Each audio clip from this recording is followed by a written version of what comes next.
Okay, last session was a milestone. You guys had finally defeated the hill giant chief Ga, and it caused remaining enslaved male hill giants to flee and the entire steading to break up. You're quite confident now that Chief Ga was definitely the instigator behind all of these rampant and brazen attacks from hill giants throughout the region. So hopefully that has sort of displaced them enough. Knowing hill giants, they'll probably be lost for like the next 3 months or something, just like walking around trying to find somewhere to go. So you feel like a large section of southern Faerun is sort of well, not southern Faerun, but the southern part of the north is sort of safe for now. And you guys decide to take the Desserin up to Yatar. However, you'd found the river blocked by some large rocks that have fallen off the stone bridge. So you went up to Stonebridge to investigate, and that is when you had encountered the fire giant that was sort of smashing up the bridge and coming towards you all. You'd sort of heard this tale from Roderick that once upon a time, Moradin himself, or an avatar of Moradin, appeared upon the bridge and rallied a group of dwarves to fight against orcs. And upon sort of clearing the bridge of that giant, an avatar of Moradin actually showed up. He appeared before you all, and he sort of thanked Roderick and told you all that he believes that you're sort of destined to try and quell this sundering of the land and the uprising of the giants. So with that, he offered to teleport you guys to Mithril Hall, and so he did. We ended the session with you guys arriving smack bang in front of Mithril Hall. So as you look up, you just see a what looks like a nigh impregnable fortress set into a mountainside. There is a smaller stone bridge spanning a giant chasm. You see banners of the all of the different dwarven clans that exist here, including multiple banners of Clan Battlehammer. There are a number of dwarves, female and male shield dwarves, on guard here. They're all wearing heavy armor and they carry battle axes. They've got full face steel helms and full plate. And as you guys sort of teleport in, the dwarves, they stand to attention. You find yourself surrounded by about 6 of them, and then the grand vault that leads into Mithril Hall itself is just this impregnable looking stone door, about 25 foot high, and all of these frescoes and inscriptions are sort of carved into the stonework. It's quite a feat of dwarven engineering in itself. So I'll just say that Roderick explains the situation to these dwarves so that you're not met with hostility, and he's going to go off to sort of meet with the queen and report to her. You guys are actually not allowed inside unless you're a dwarf or unless you're a member of the Lord's Alliance. So a little bit of history about Mithril Hall. It's the ancestral home of the Battlehammer clan of shield dwarves that is had a bit of a rough time until the last 100 or so years. It's a vault beneath the Frost Hills, which is pretty much the start of like the Spine of the World, where the Spine of the World converges with the Mirror of not the Mirror of Dead Men, sorry, the Evermoors.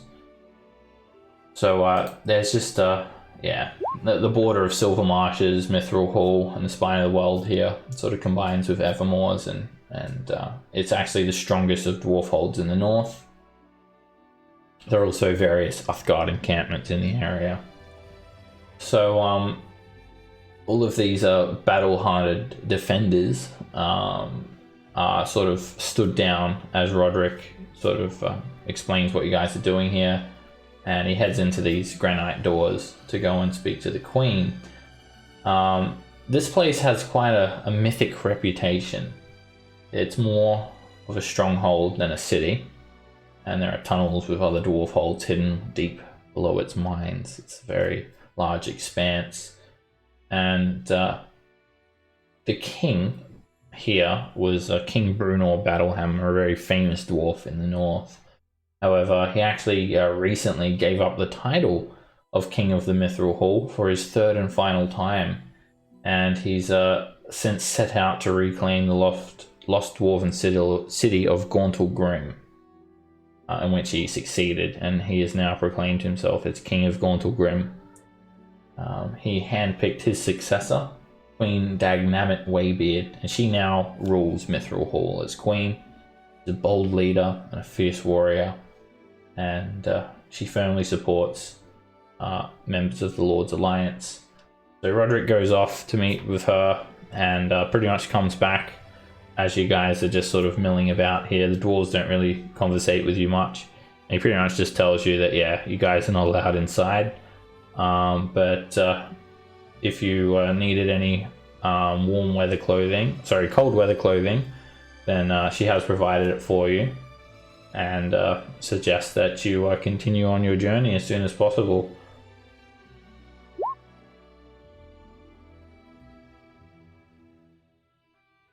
Alright. Sounds good. When you guys are ready to head out, the dwarves part way, and they sort of stand side by side and permit you access to the bridge. So I'll go over to the overland map now.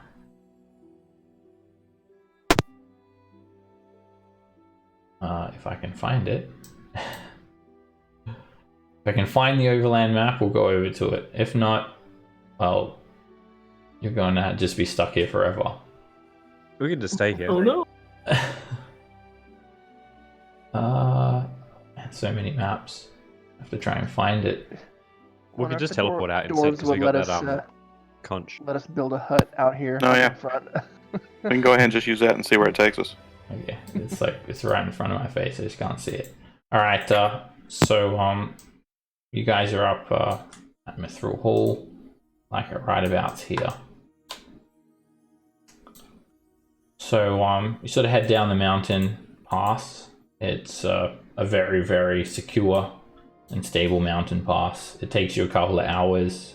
There is just a winding switchback that takes you down onto the frigid plains around the base of the spine of the world.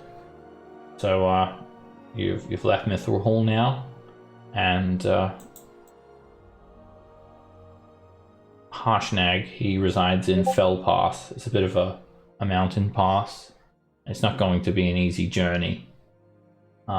So where would you guys like to go?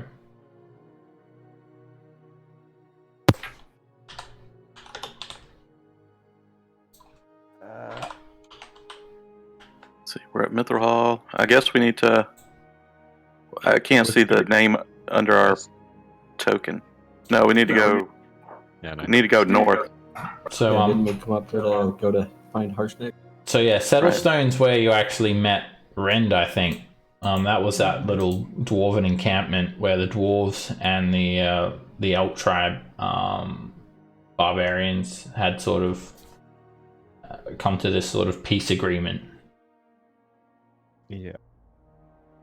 So guys want to just sort of pass by there and then just sort of head up Travel into by the the way. foothills. Yeah, seems. Yeah. Probably the best way. Does this place we're at now, this Mithril Hall, seem like a place that would be good for changing all this copper I'm carrying into something else? Yeah, Roderick could easily do that. I mean, this is pretty much where all of the metals come from in the north, this area here. So it's where all the silver and gold and copper is mined. So yeah, easily. What's 3,000 copper convert to? 30 gold pieces. Perfect. I'm deleting this 5,000 that I have listed.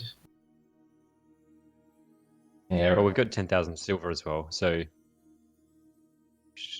want to put that into gold as well? Yeah, that'd be Yeah. Because platinum's a bit harder to use, isn't it? Not really. No, it's just No. 10 to Okay. 1, right? Yeah. So you could convert that into 100 platinum. Yep. And you can also buy some rare gemstones here if you wish, including diamonds. Yeah, let's Yeah, get some of those. sounds good. Yeah. Always good to have There's extra probably diamonds. nowhere else in the entire north that you're going to find such an abundance of gemstones, particularly I'm just rare ones like imagining- diamonds. I'm imagining the priest just studded out in ice. Rings, earrings, I'm just fucking. necklaces. I'm blinging through the halls. How many diamonds do we want? Do we need any other gems? They'll sell you up to 1,000 gold worth of diamonds. Yeah, get it all. And we want them like 300 gold diamonds, don't we? For your spell, is it? Is that Yeah. spell cost takes? We should, either 110, 100 gem, whatever, 100 gold piece diamonds. That should work. How does the spell work? Yeah, because that way we have increments. We can use it for potentially other Oh, spells. If needed. You just need 300 gold in diamonds. It doesn't have to be Okay. a single diamond. Yeah, it's just like a little So- handful of small Yeah. diamonds. Let's switch that to 13, and it's costing us 1,000 gold. Down to 3,900 gold. All right, yeah, the dwarves they welcome Roderick into Mithril Hall, and he can do any transactions while everyone else is just sort of awkwardly required to stand outside while you get all of these glances by dwarves through their helms. So why y'all make They- such a big door if you're so short? It's compensation. They just stare at you guys. These warriors themselves, they do not seem like they have much of a sense of humor. They wouldn't be interested in buying like the gold flute and puppet set and stuff here, would they? Yeah, you could get rid of those. One of the dwarves, when he sees the puppet set, he actually warms up to you a little bit. Ah, get that for me, great grandniece. I will. Yeah, she's turning 125 this year. You'll love it. I'm sure. So for the 2,500? Or is Yep, they'll buy that. that- Sure. All right. With that, you guys head down, and you're probably expecting to camp at Settlestone for the night. It's about a 1-day journey over to Settlestone. So you guys notice it's particularly cold up here. The sudden sort of shock of going from this somewhat temperate climate to this very sort of frigid, sort of true north area here.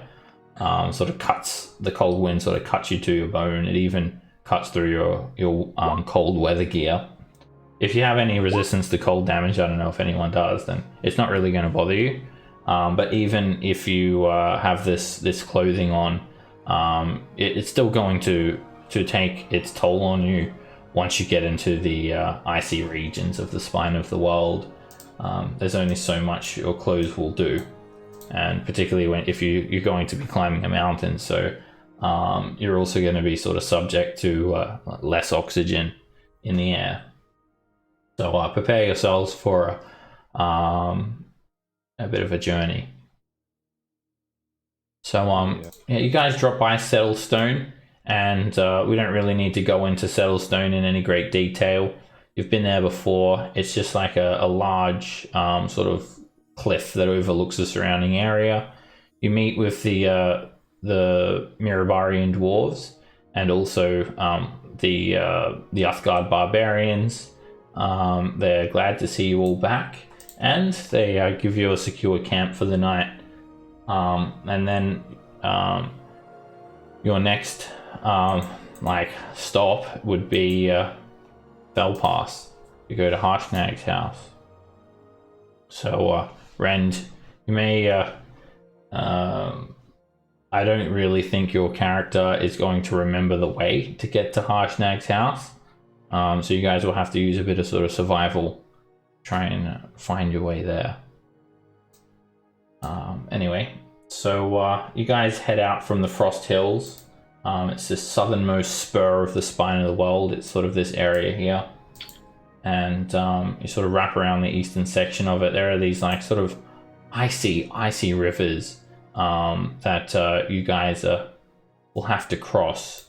So you pretty much would stick to the western section of this icy river that just sort of trails down from these mountains. And then you travel on for another, let me see how many days it's going to take just to get to the actual the pass itself. It's rough going in this terrain, so like you'll only clear about 10 miles a day, so it's going to be like a week-long journey. Yeah. I have natural explorer for mountains, if we are in those yet. Yeah, you're in the mountains. All right. With that case, if that's sort of your thing, then you'll be able to move through a lot quicker, and you'll effectively half the time it takes. Instead of taking 8 days, it's only going to take 4 days to get through there. And you should have advantage on any sort of checks to navigate the terrain and whatnot. That'll be especially good for the humans in the party because they might just die in that time that it takes. Yeah.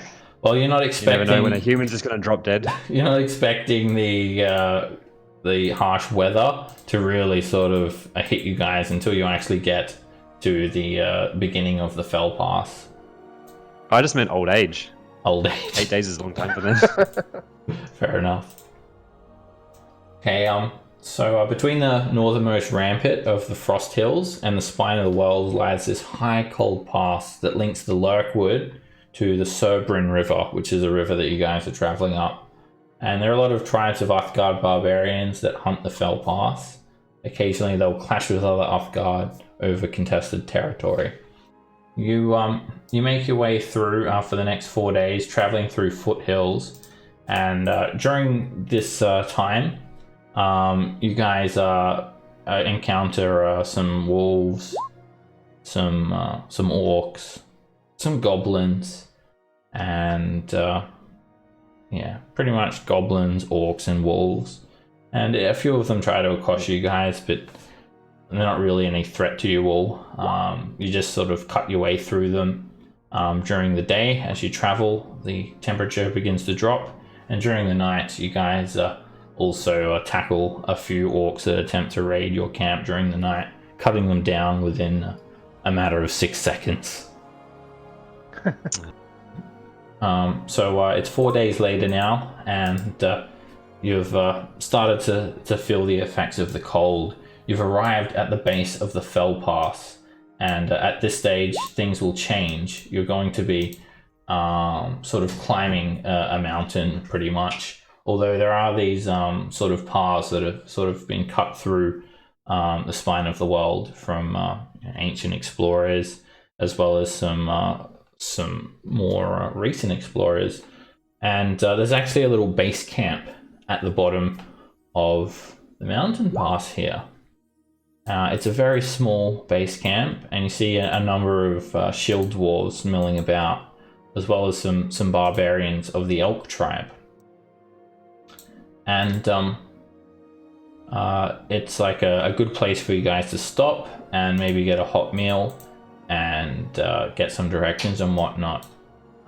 So you sort of see this little encampment off into the distance, and you guys want to head over there?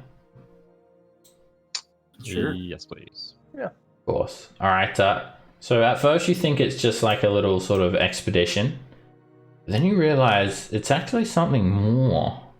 There are dwarven prospectors, and there is an archaeological dig happening here.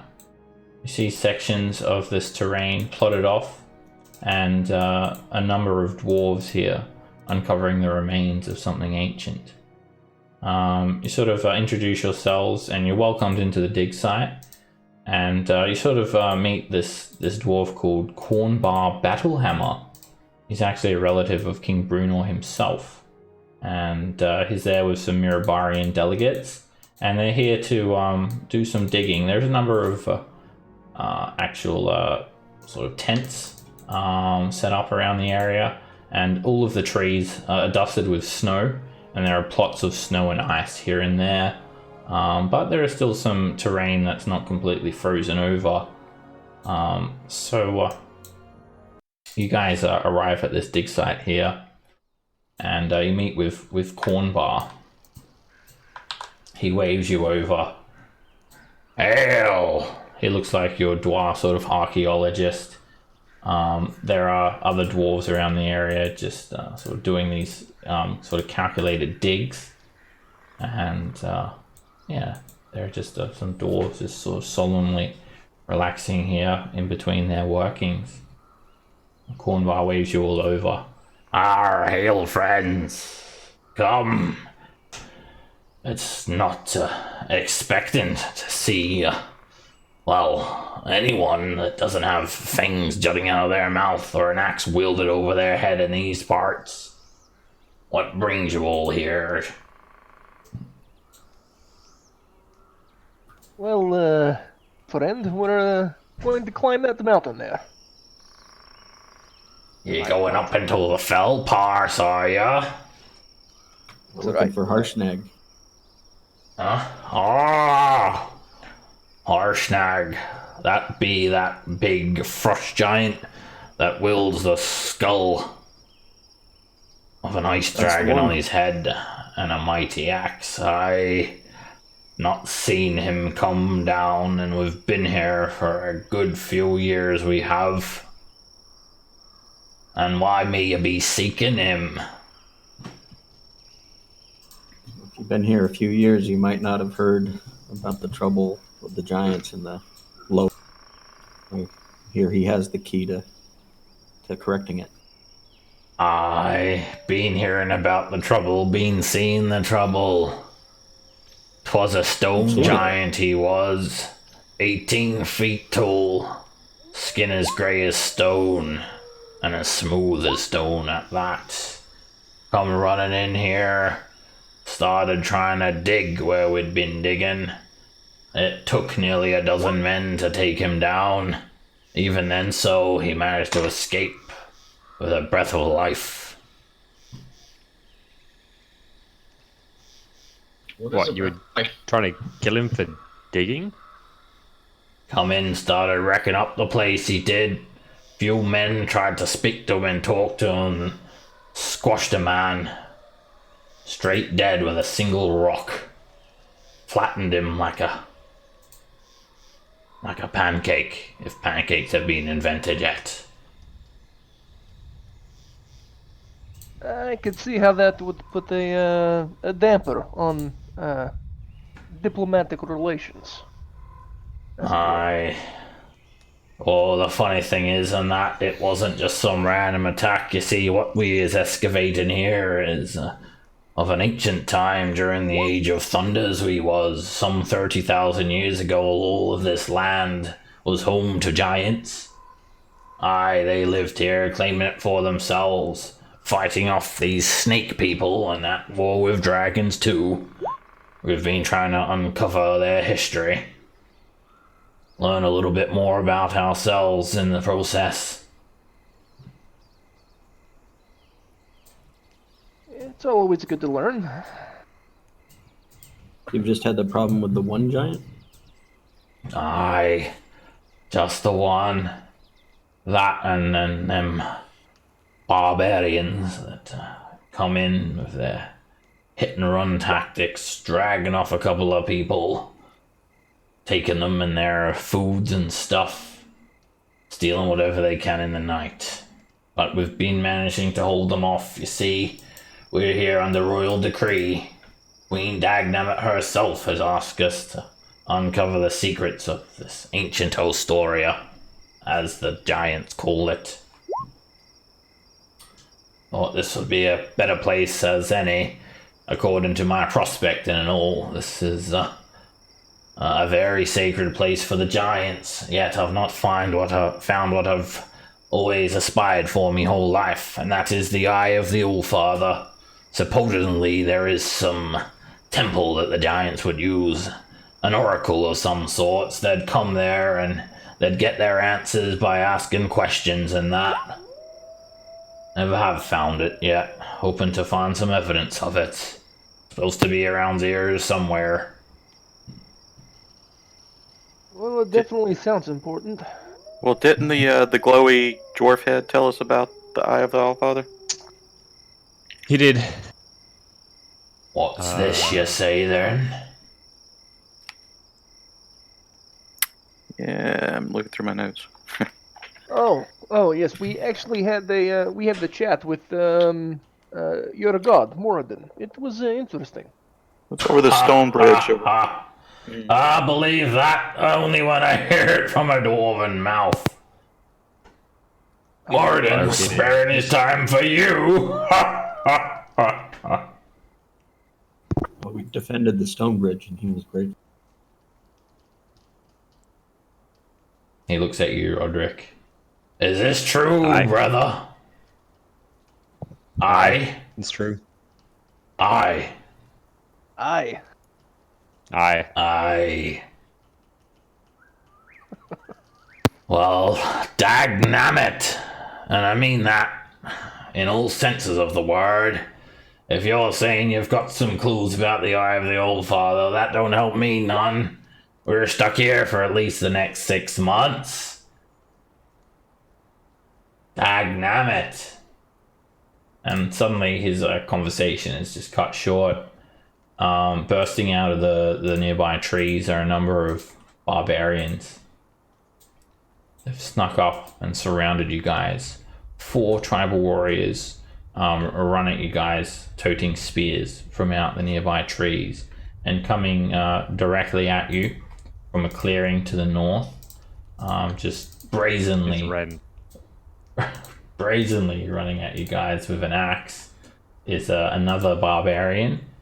And not only that, sort of creeping up is a shaman to your east.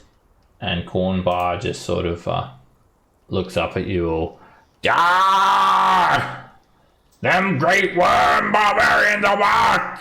Steal yourselves! And I'll roll initiative. So this is the shaman. This guy's just like a Mirabarian delegate. And these are the tribal warriors here and here. And here. And they're just like looking like they're running in just to like sort of pretty much kill you guys. So they all have weapons drawn, right? The warriors have spears, and the berserker, he has a great axe, and then the shaman's starting to whisper some dark magic, and she's got some sort of roots and blood that she's sort of mixing around in her hand. All right. So Ren's gonna smile, go rage, and we're gonna reckless attack the barbarian there. All right, he roars Hey, at brother. you as you roar at him. Gah! And you take a swing, and that hits him. You just managed to hit him. All right, you sort of hack your axe into the side of him. A bit of blood sort of flicks along the snow ground, creating some stark contrast, but he barely flinches. All right, well, we'll do it one more time though. You swing again. This time he just sort of jumps up and underneath you and sort of rushes you. All right. Lily. I will start by bladesing as a bonus action. Then I'm gonna run at this guy here and just start trying to stab him.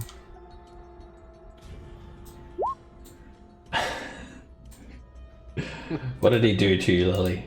Seriously. Exist. Alright, he just runs out of the bushes and just sort of jumps through the air, spear drawn, and you intercept him and just jam the rapier straight into his side. Sort of step to the side and he just falls onto the ground dead. Nice. Oh, that worked out well. Let's see. That was, I think, 15 feet. So, 15, 25. And that's that.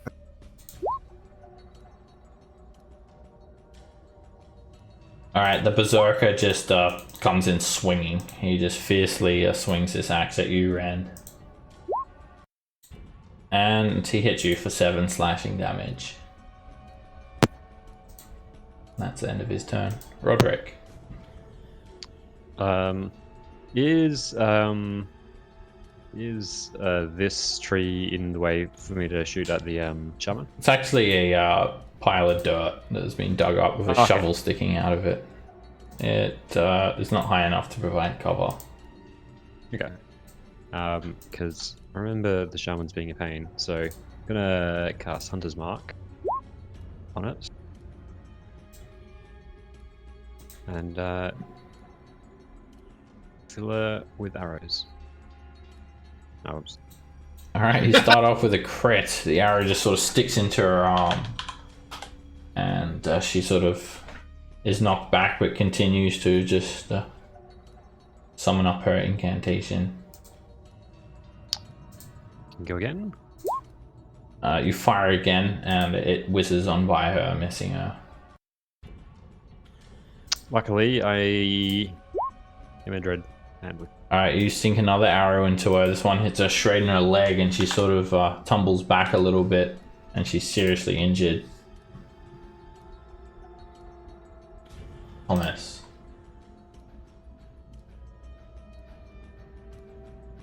And I'm gonna quicken maybe, and then shoot a frost bolt at this guy. Or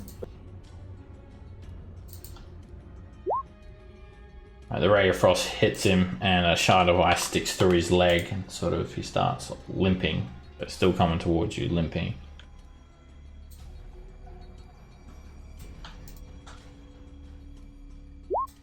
Alright, this Mirabarian delegate just grabs like a nearby hammer, like a war hammer, and he just sort of looks at you all, and then he looks towards the warrior.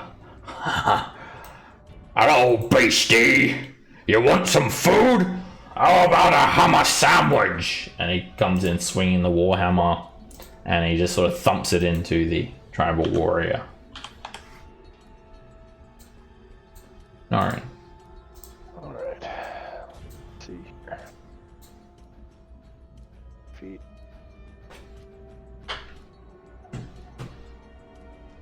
I'm gonna run, and as I'm running, right, I'm gonna throw a javelin at the woman over there, the shaman. I don't have any javelins from Uthgard barbarians, so we'll just go orcs. Yet. That hits. And just as she's about to unleash this spell, you throw the javelin like straight into her neck, and her head just sort of tilts up and she falls down like into this pit. Alright, and then I'll stop running that way and I'll turn around and I'll throw another javelin at, pull another javelin out and throw it at the hurt barbarian to the south. That is a crit. Damn. Just a whirling dervish of flying javelin. Impales him through the chest and sticks him to the trunk of the nearby tree. Alright. Yeah, that's it. Alright, this great worm warrior runs in at Cornbar and swings that spear at him. And just sort of he roars out in pain and he just sort of kills over onto the ground face first. Oh, shit. And the great Okay, he was worm alright. warrior just sort of jumps around. Than. I'll cast bonus action spare the dying on him. Alright, he's stable. Luckily, he was still alive. And I'll I'll advance on this guy here, I guess, and I'll take a swing at him. That hits. You thrust the short sword forward, and you almost kill the warrior with a single stab. All right. This warrior just returns the attack at the Mirabarian delegate and misses him. Sort of sinks into his armor. Rend. All right. Since he laughed it off last time, I'm a reckless and a great weapon master. Crit. So, yeah. Good call on that reckless. And that's an extra 10 damage onto that, right? For the great weapon, yeah. Alright, you hit him very, very hard, and this time you're surprised he doesn't drop immediately, but he's just bleeding profusely. And smile at him and do it one more time. It would have instantly killed any normal person. And you swing again. That's a 12. Okay. Yeah, that's a Minus miss. 5. Okay. So, but I do get a bonus attack since I critted him. Yep. Alright, we'll do it one more. That misses. It narrowly misses him. Lily. Alright, I'll run up here and I will try to stab this.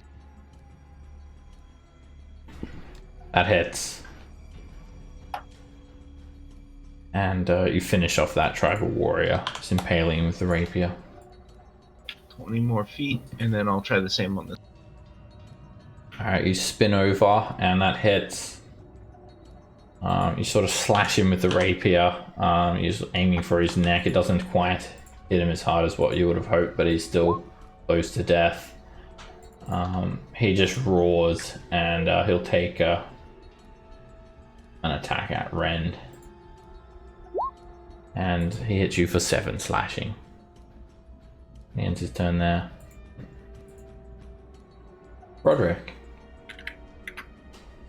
Alright. Let's see. I'll move my hunter's mark over to this guy on the left.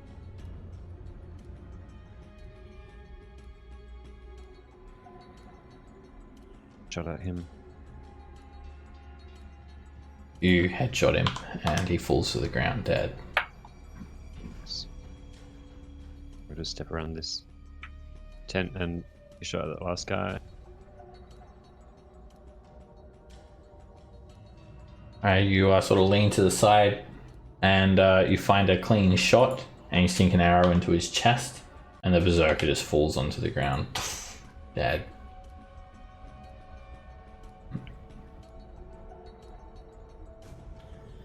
The Mirabarian delegate runs over to Cornbar. Cornbar! You still with us? He's stable. He's stable for now. Ah, many blessings to you. I've used stabilizing magic on him. I searched the barbarian I was fighting. Alright, he wears some wolf furs. It looks like just like the coat of a dire wolf. And yeah, he has a great axe on his person and a longbow for hunting. Can I investigate what this shaman was doing and see if I can figure out what they were trying to... Yeah, you could make an Arcana check. Alright, it's a little bit different than what you'd expect. The components are actually a lot different, but you can get the sense of what she was casting. It was a hypnotic pattern. Oh. Thank you. Now, the shamans of the Arthgard tribe, they actually hate magic. They believe that their magic comes from their spirit, not as opposed to the arcane weave. So they don't actually really consider it magic. I'll Yeah, climb so down in the small pit things. and retrieve my javelin from her throat. Let's both get down there. I'll rifle through the corpse. The delegate sort of stops you. Wait! You can't go down there! You're gonna mess everything There's up. a dead body down there now. I yell up. What was that? Alright, the delegate looks quite angry. I said you can't go down there! Do you know how long we've been plotting this particular dig for? Get out now! And he yells at What you. about the dead body? That can't be helped, but there's no need to go and ruin more of it. And he looks very angry. Ren walks over towards him. All right, I'll come up here and pull the corpse up with me. Alright, he sort of says, don't touch anything! And at this stage, you've sort of pissed him off pretty badly, Lily. And he just looks quite disappointed because you've sort of ruined his dig site a bit there. Thank ye Corpse has got it for saving us. But I do not appreciate ye not listening to my requests. Well, put it this way: you're alive to dig another day. In all fairness, he yelled at me after I jumped down in there, not before. Listen, we've been defending ourselves from these great warm barbarians for years now. We didn't need your assistance. Well, Ask your leader that. by the looks of your comrade there, it didn't look like you guys were very well prepared for an attack at all. You do notice there are this isn't the entire camp. There are other dwarves fighting off barbarians as well.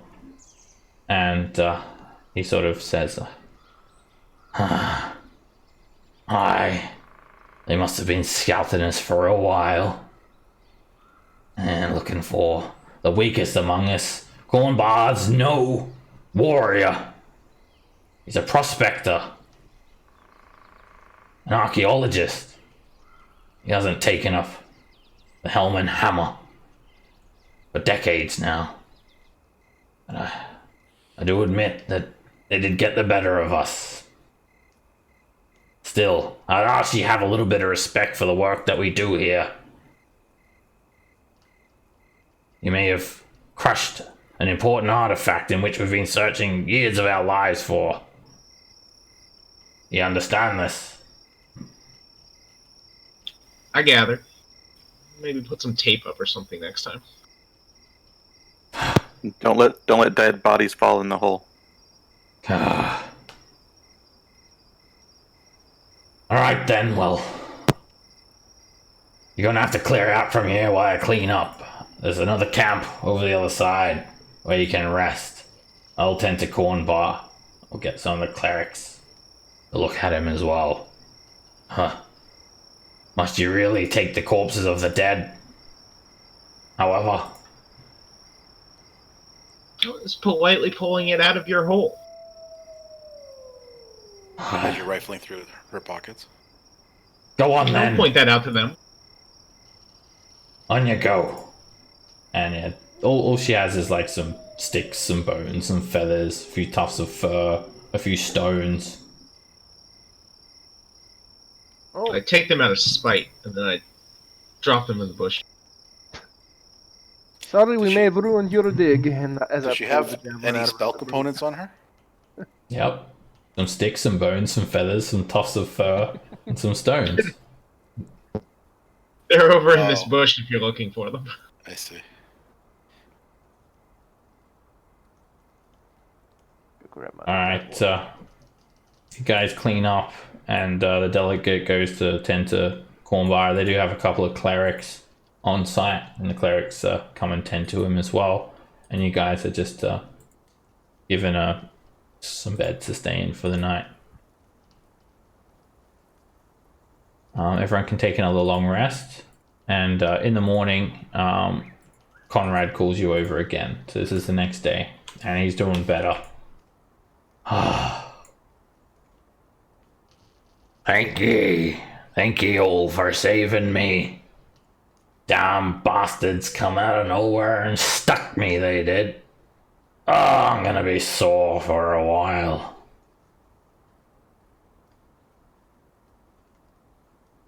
Well, I guess she is heading on then. Up the fell pass. I think we'll be heading that way shortly. Take Trying to find my quest. Does caution anybody there. remember where?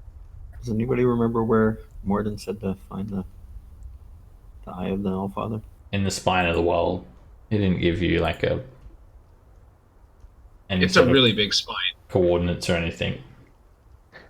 It's a mountain range, so Yeah, it's just like a random place, and it's not like it's. You couldn't explain it to someone how to get there. Put it that way. By sheer luck, is right where we're at. Are we in the spine of the world now? You're at the base of the spine. You're about to ascend into the spine of the world today. Go to the tailbone of the world. The thing that we're looking for, is it something familiar to us? You're looking for Harshnag. And the Eye of the Allfather if we run across it in the spine. But Yeah. do we know what the Eye of the Allfather is? Yep. Have we It's, seen it? yeah, it was just explained to you just before Sorry. by Cornbar. It was a temple in which the giants would use it like an oracle, and they would ask their gods questions and receive answers.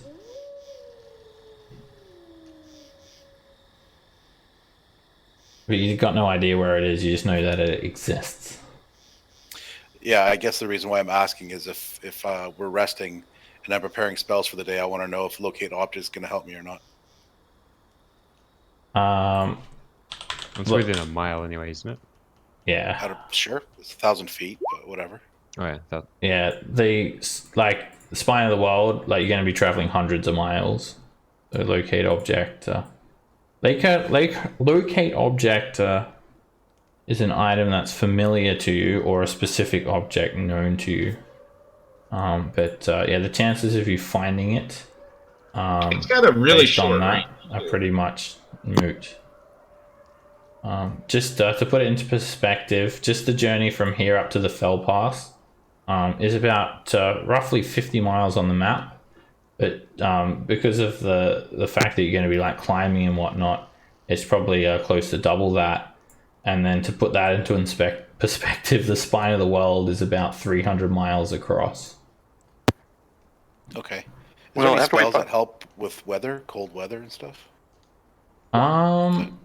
Cleric No. spells? Not really. I don't think so. There used to be back in the day. You should just ask your god really, really politely. But Good. I'm I not. don't know. That's going to yield nothing. I don't know every single cleric spell, but nothing comes to mind. Nothing comes to mind, yeah. There used to be something like back in Control 20 years weather, ago. 4th level. Oh, that's not really. Protection from energy. Oh, You can control. pick what you want to be resistant to. Yeah, protection from energy. It would Lasts work, an hour. but it's only an hour. So, Yeah. but yeah, there are magic items in that. Like you can get a ring of warmth, for example, that protect you, or anything that gives you cold resistance would protect you. There are things. All right. String of Warp's one of those things that's like practically legendary or practically common.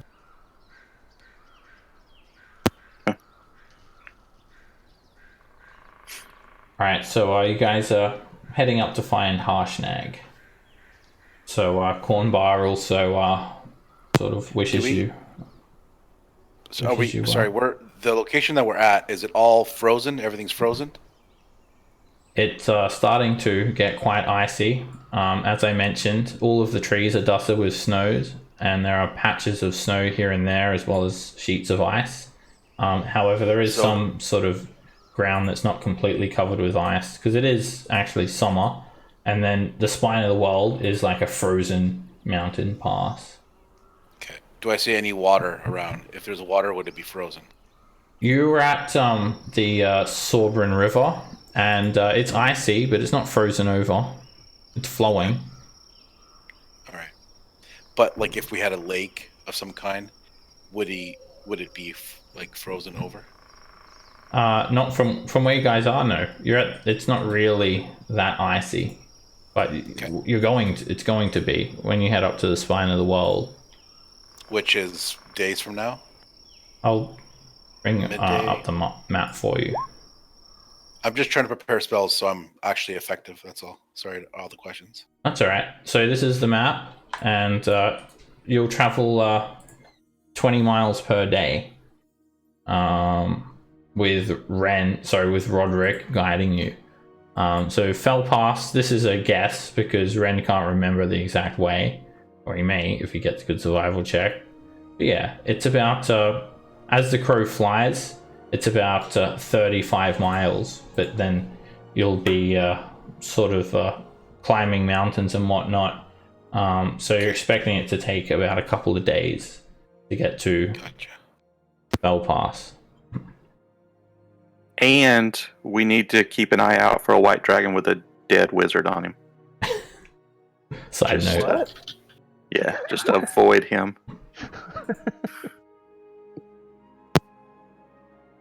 Okay, so the spine of the world, it's like mountains of ice and black rock that form skyscraping walls of frigid peaks across the far north, which few creatures have the ability to surmount.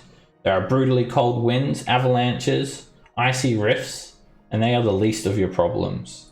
There are tribes of giants, goblinoids, and orcs, and just about every cavern would be claimed by one of those denizens, except for those claimed by dragons.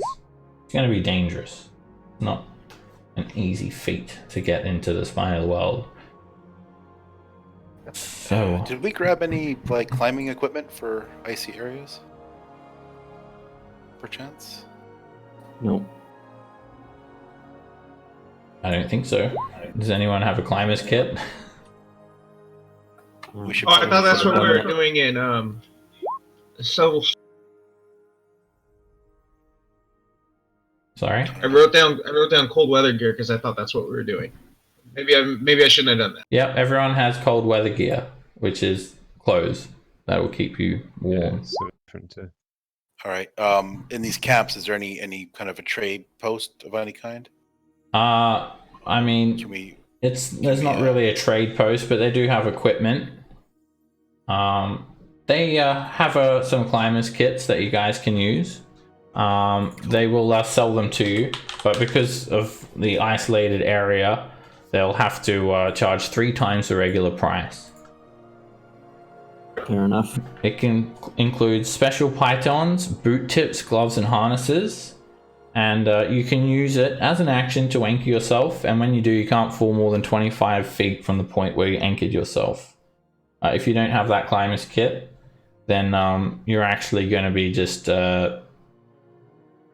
free climbing, grabbing onto the cliffside and climbing up, which anyone with a decent athletics could do. So they have Far from a decent athletics. they have 3 climbers kits available. All right. Yeah, let's buy them. All right, that's 225 gold pieces.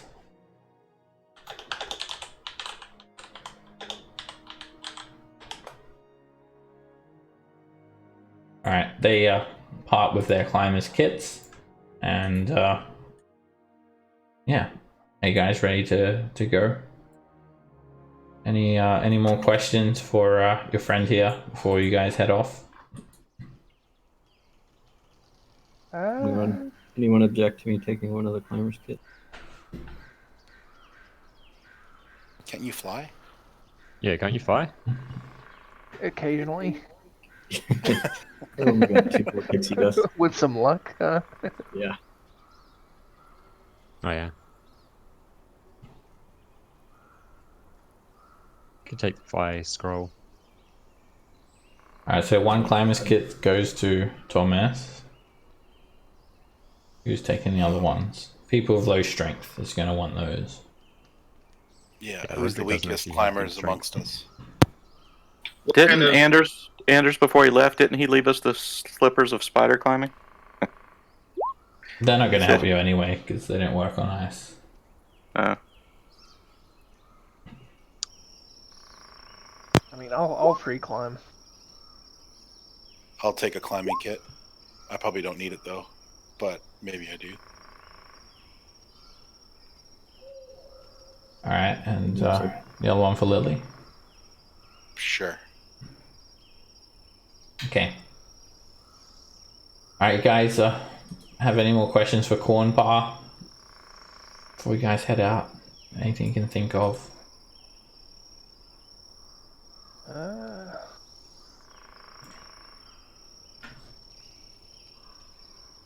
No, I can't think of anything. Right. Just as you guys go, he gives you a little warning. Be careful up there. Seen a group just like you, I did. Few 10 days ago it was. Went up there. Supposed to be gone for a few days they was. Ain't seen them since. Oh? A group of how many? Just like yours there was. 5 of them. Venturers they was. Can you describe some of them in case we come across them? Bunch of humans. All humans. Okay. Males? All men? Or any women amongst them? Aye. 3 women. 2 men there was. Okay. Dead they is. Don't matter much none now. Oh, you never know. We'll keep an eye out.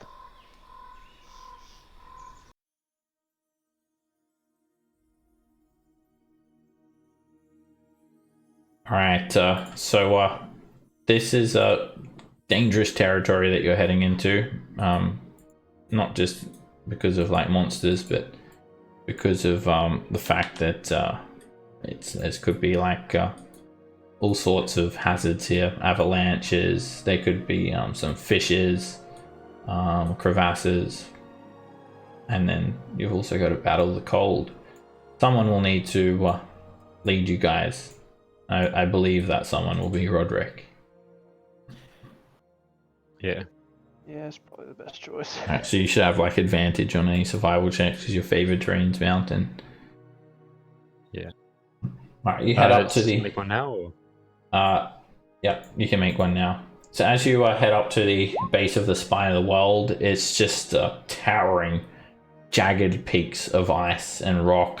There is a pass per se, which you can sort of roughly follow, but snow constantly covers it up. And at some stages, if you take a wrong turn, you may find yourself having to either turn back to get to the previous intersection or having to scale a 100-foot tall wall of ice. All right, Roderick, you do well to keep everyone on track during the first day of travel. And you're just following the path up and you make good time. At this stage, I need everybody to make a Constitution save. And you have advantage because of your cold weather clothing.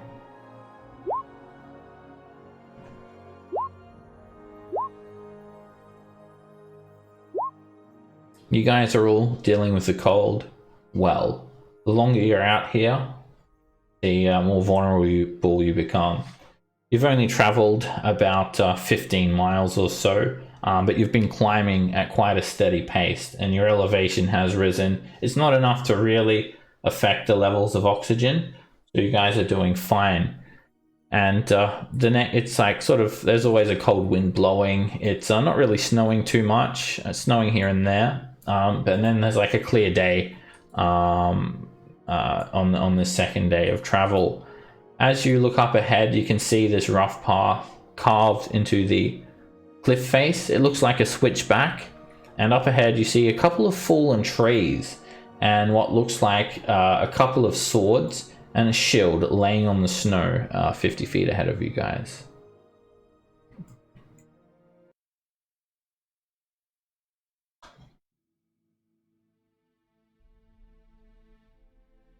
So these are the fallen trees.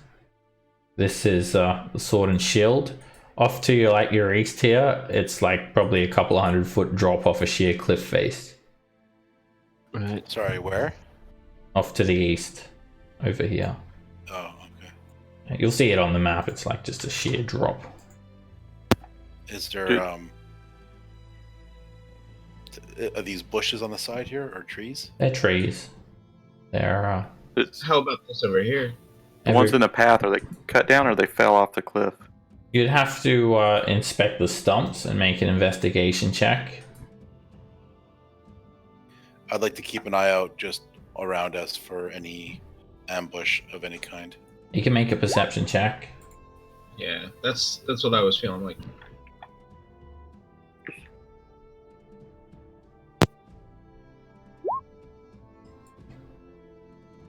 All right. It's kind of windy up ahead here, but it's not too bad. It's windy enough that you have disadvantage on perception checks that require hearing, but because it's a clear day, your vision is fine, and the wind is not quite strong enough to give you disadvantage on ranged weapon attacks like a strong wind does. But it could change suddenly at any time. So you guys look around, and you first you sort of scan the tree lines, and Rend, you take a look down, and it could have been like a creature knocking these trees over, or it could have just been a strong wind. You're not really sure. And Than, you just can sort of hear something sort of near the trees off to the east here. There's just a very sort of faint sort of humming sound, like. But when you look over there, you don't see anything. All right, I let everybody know there's a humming sound coming from that section of trees over here. Are they in tune? It's Are they in tune? it's just an ambient sound.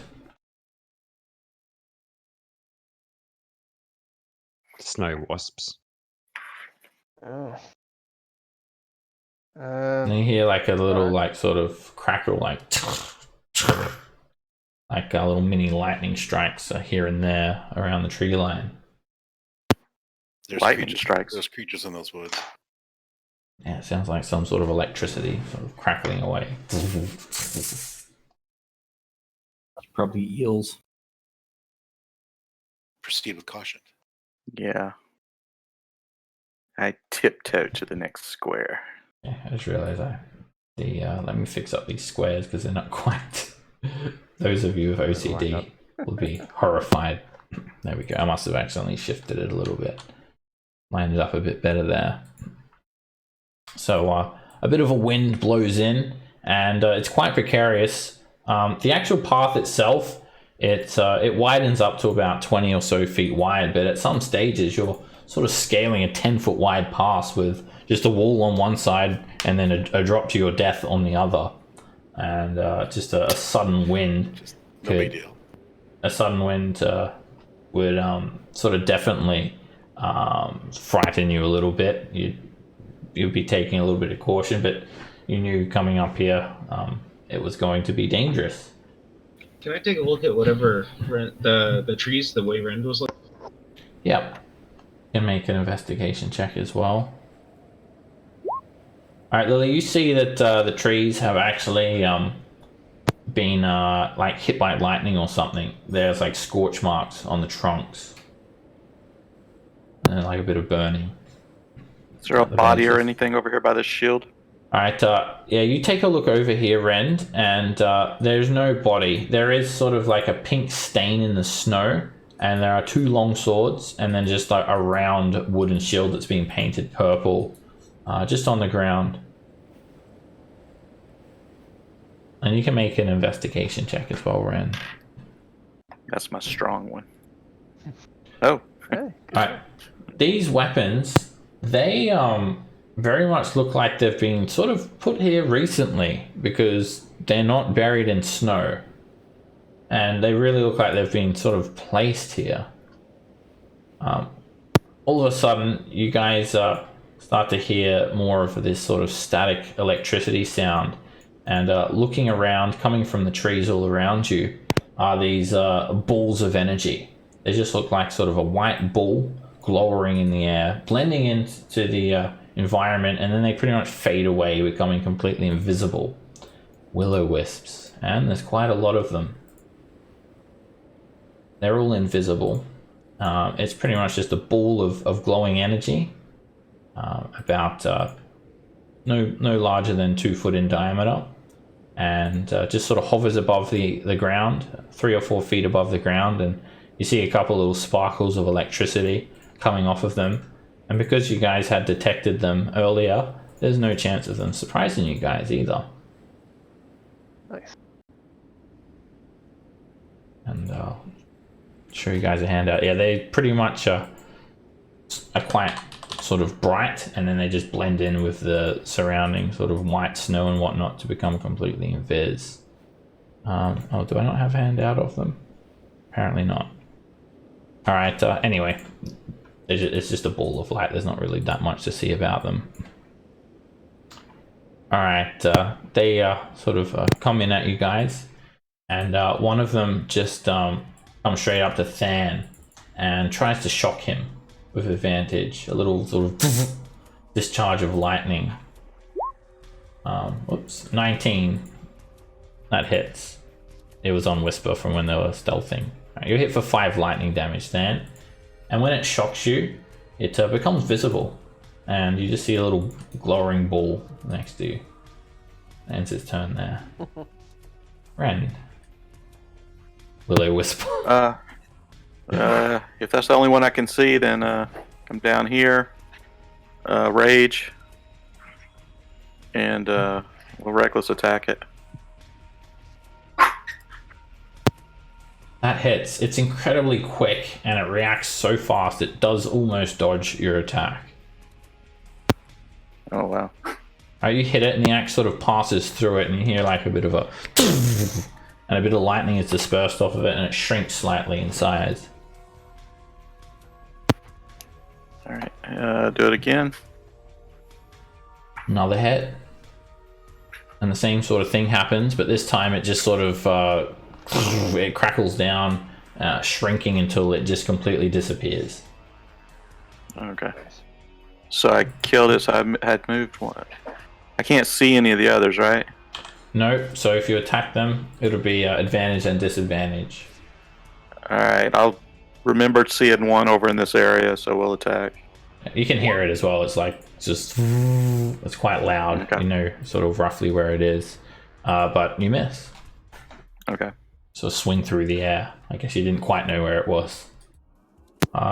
This Will-O-Wisp is going to whisper around here behind Thomas and try and shock him. And it hits. A bit of lightning shocks you, and then the Will-O-Wisp becomes visible.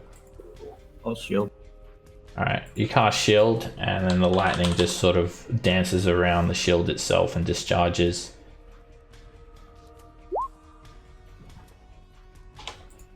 And the Will-O-Wisp just stays there. Actually, it's going to hover up like... So this cliff face is about 12 feet high. It's just going to hover up and go out of view up there somewhere. Thomas.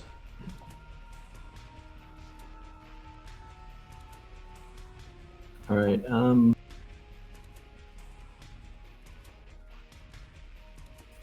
Just need to see if slow means sight.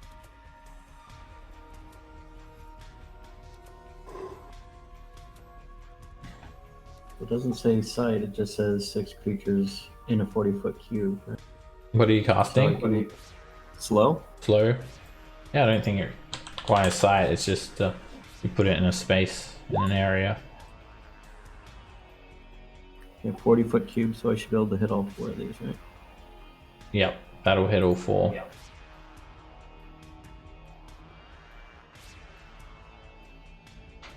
Alright, each Will-O-Wisp makes a wisdom saving throw. And this one up the top becomes slowed, and then so does this one. The other 2 succeed, so -2 to AC, -2 to Dex saves. Their reactions are used, and they can only take like an action or a bonus action, but not both. And they can repeat the save at the end of their turn. Alright, and then I'll... So one that flew up above me, can I see it? no, you look up and you just see the top of the cliff and some of these sort of evergreen trees jutting up beyond that. Okay, then I'll just quicken a firebolt, shoot at this one, and use Tides of Chaos to make it a straight. Okay. And the firebolt whizzes straight on by and just sort of disperses on a nearby tree.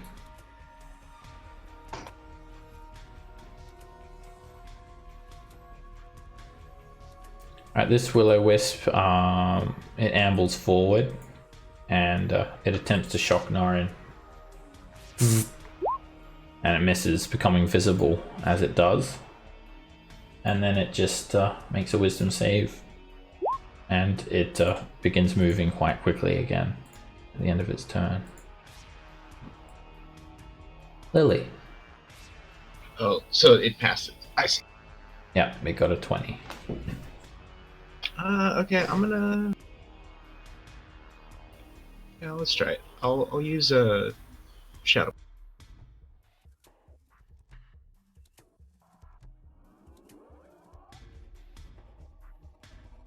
And I'll try to hit this guy.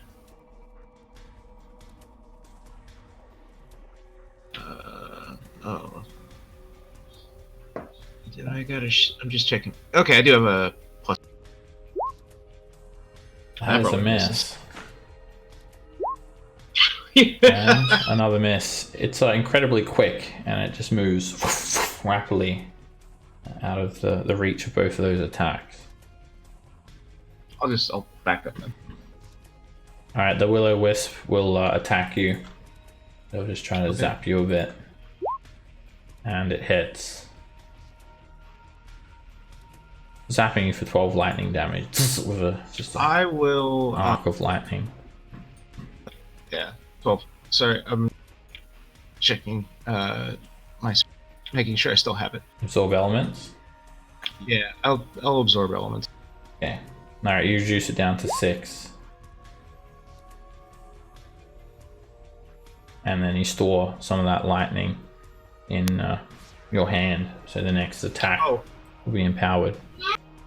I'm sure that'll be very helpful against balls of lightning. And then it actually sort of shocks you a little bit too much, Lily, and you drop concentration.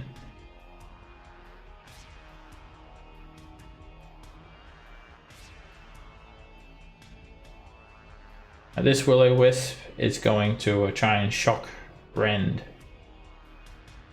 And it misses, and then it becomes visible, and it ends its turn there. Roderick. Would I know what will-o-wisps are? You could make an Arcana check.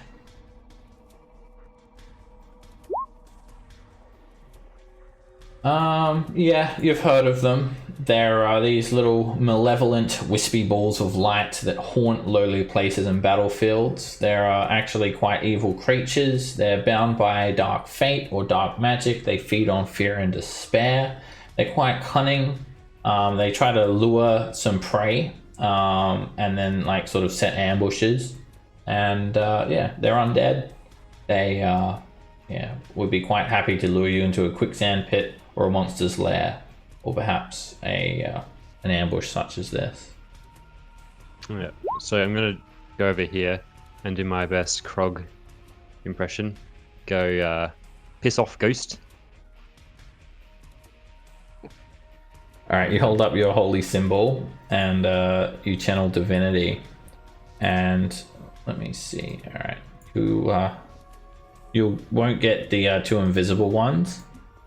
Oh no, that can see or hear you. Sorry. Yeah. Here. Yeah, you don't have to see them. They have to see you. All right, and all 4 undead will make wisdom saves. All right, out of all of them, only this one gets turned and it starts just moving away from you. Okay. I'll just relax then. I've done my duty. They are all afraid and running away. This one slowly ambles up to Norin and attempts to shock him at advantage. and it misses. Just sort of strikes off one of your shield or something and becomes visible.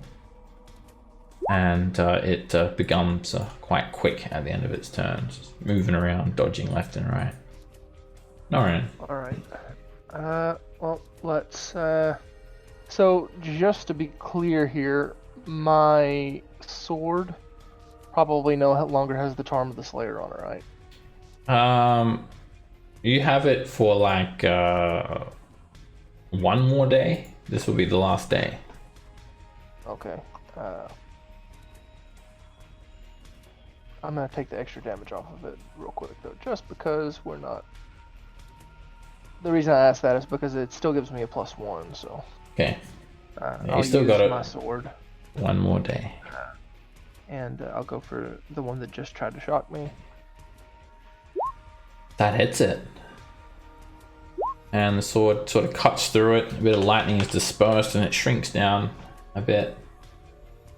I'm gonna put my unwavering mark upon it, just in case. And it starts to sort of waver side to side, sort of down to you. Okay, that is a definite miss. And it's waving from side to side was your ultimate downfall because it waves itself out of your reach of your attack. Alright. Yep, that's it. This will-o-wisp is going to, they're all going to start surrounding you and try to like take someone down. Gonna shock you, Norin. Okay. And it hits with a 19. Let me check and see if I have to see it to be able to do my warding maneuver. Okay. I feel like it probably does require sight. I have to be able to see it for warding maneuver. Out of It's nowhere. unwavering mark doesn't know. Okay. Out of nowhere, just lightning just sort of slams into you, shocking you for 13 damage, and then this ball of light just appears before you. Sam.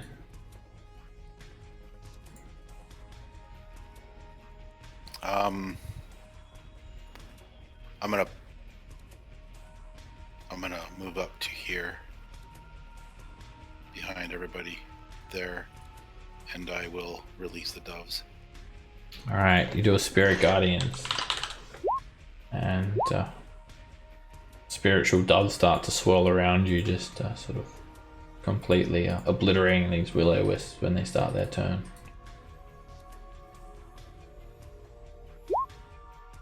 Ren. Oh, and for bonus action, I can do something actually.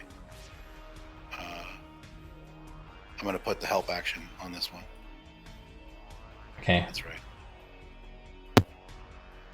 All right. Rand, you should probably reckless attack that will-o-wisp.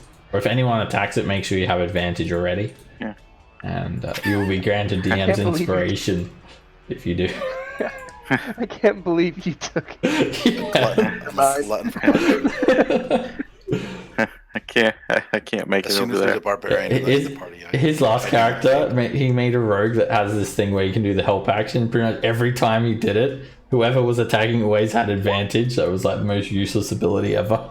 And then sort of just The pretty much entire campaign. it turned into a meme at that stage. Yeah, it was our goal to waste The only one that didn't follow that was my character, and he got turned into a mushroom. So Oh, jeez. He a very ill-fated. Yes. Do not anger the gods. Raptus used it too. He was just too never after. Devin always beat me to it.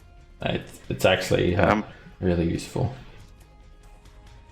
I'm a reckless attack this one down here. That hits. My mouse is weird. That's why I did twice for some reason. It's all good. If you're going to attack twice, just use that anyway. Alright, you slash through it once. And your second attack hits. And you hit it again, and it just sort of disperses, shrinking down until it just completely disappears. Alright, so I get one more attack, and I'll attack This one. that one right there. Okay. That is the actual turned one. You hit it.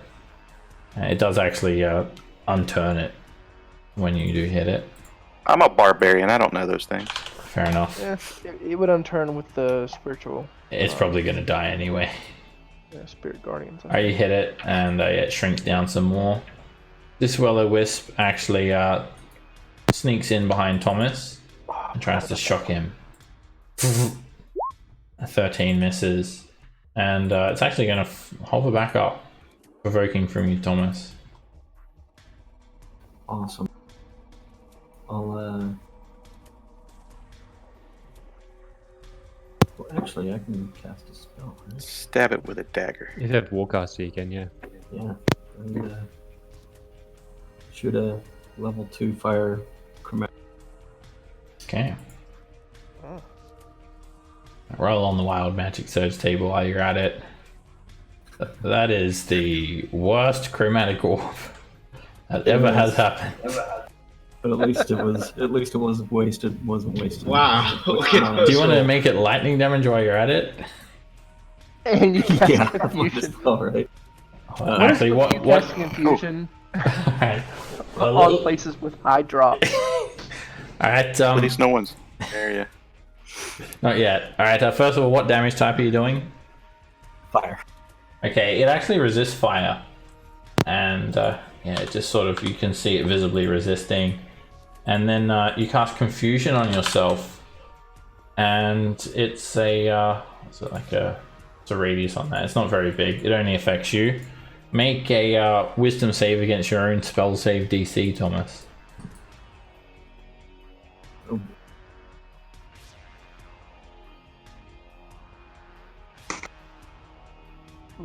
I'll do the spend 2 sword points. Okay. Then Don't you have advantage on them?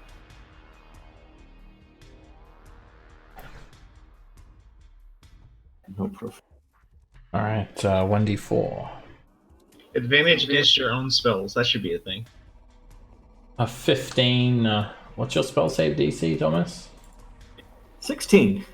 Just Alright, as of today. You start whoop, whoop, whoop, whoop, whoop, whoop, whoop, whoop, whoop, spinning around in a circle, getting quite confused. You're looking around, everything's sort of hazy, and yeah. Just start beelining it for the cliff. Cool. You get to roll a 1d10, and you very much could beeline it for the cliff. Is the Alright, you don't move or take actions this turn. That's it. You just sort of spaz out. Alright, this will-o-wisp is going to make a wisdom save. How much did you roll for that, Spirit Guardians? At 16. Alright, it gets completely obliterated. It's melted away by the Spirit Guardians. Lily. this I'm trying to ping it. It's not working. Hold on. That one there. I'm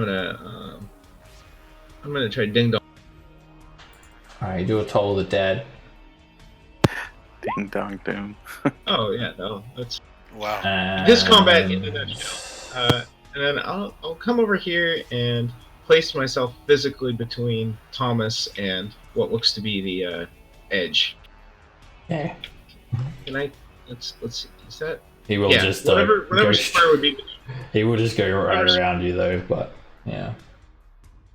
Oh, Seb, do I get another save at the end of my turn? Yep, you get a wisdom save at the end of your turn.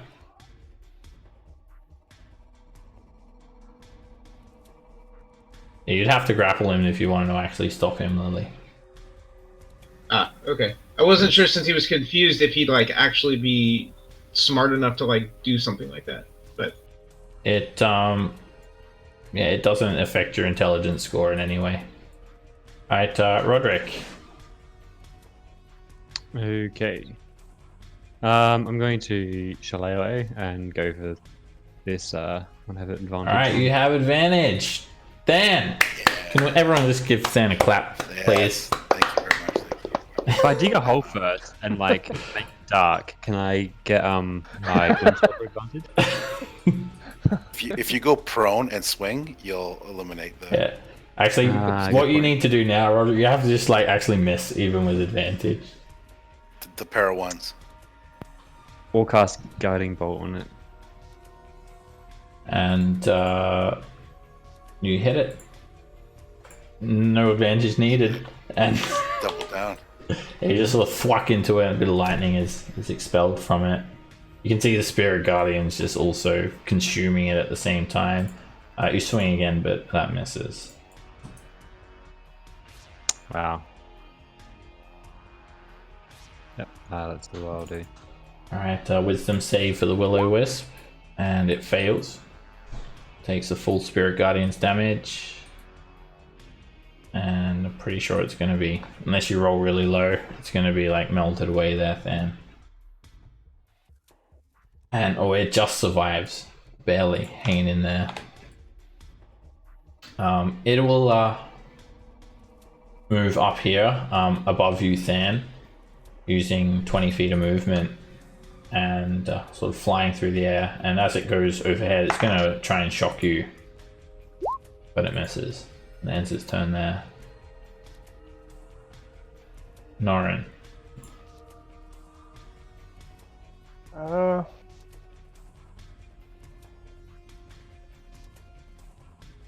I'm going to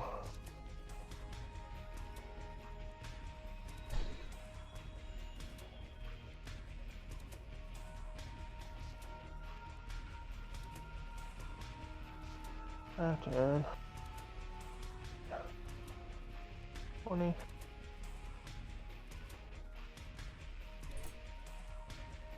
I'm gonna get a javelin ready. Okay, the Will-O-Wisp And, tries to shock you as you move on by. Okay. And yeah, it just misses you. I'm going to get a javelin ready. Like I'm gonna stick my sword in the snow.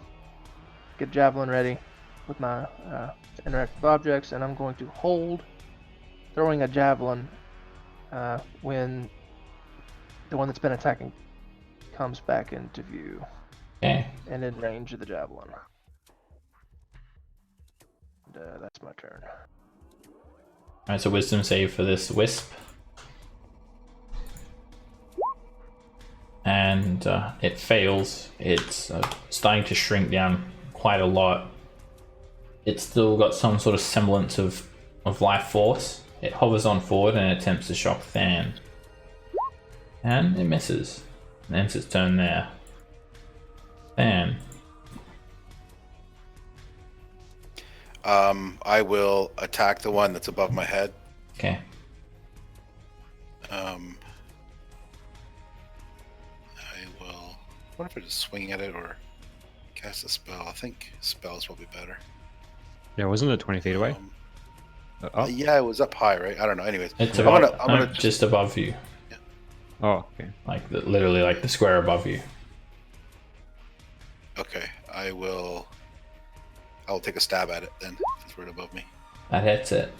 And you do feel it actually resist your weapon, but still you just sort of pluck the short sword into it and it just disperses on the tip of your blade. Alright. And I will bonus action put the help action on this guy. Okay. And then end my turn.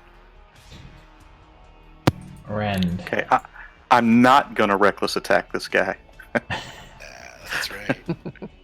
I've won the party over. I'm disappointed in you, Ren. Very disappointed.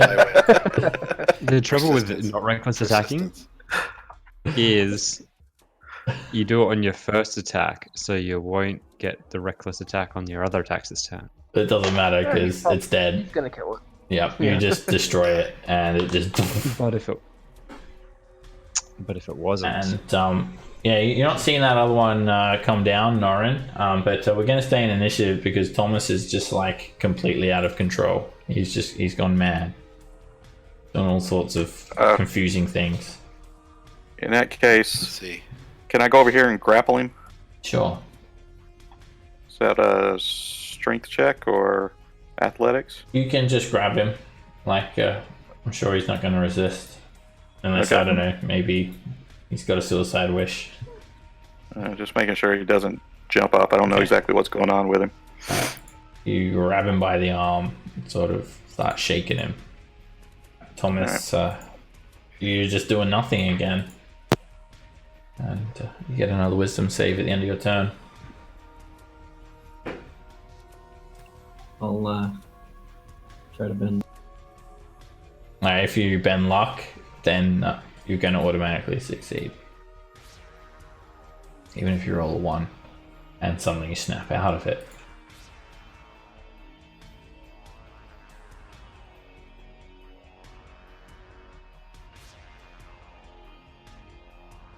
And you look around and no more wisps are coming at you guys.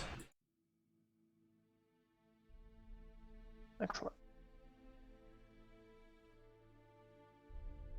Whoa, That was something. that didn't feel too good. Thanks, guys. So there were wisps there, but are there tracks or anything near this shield and everything? You can make a perception check, Rand. Oh, sorry. Well, it would be survival. Perception can work too. Slightly different results. All right, yeah, you can see some obvious footprints, boot prints in the ground leading from this point further up the mountain pass. You can actually Alright, see just- them on the map too. Yeah. For some reason, Oh, somebody they're put their just stuff regular- down and then Does it continued look like walking. stuff that's been like baited there for bait, or is it a stash? It had been put there recently. Well, it wouldn't be a stash because it's just out in the open.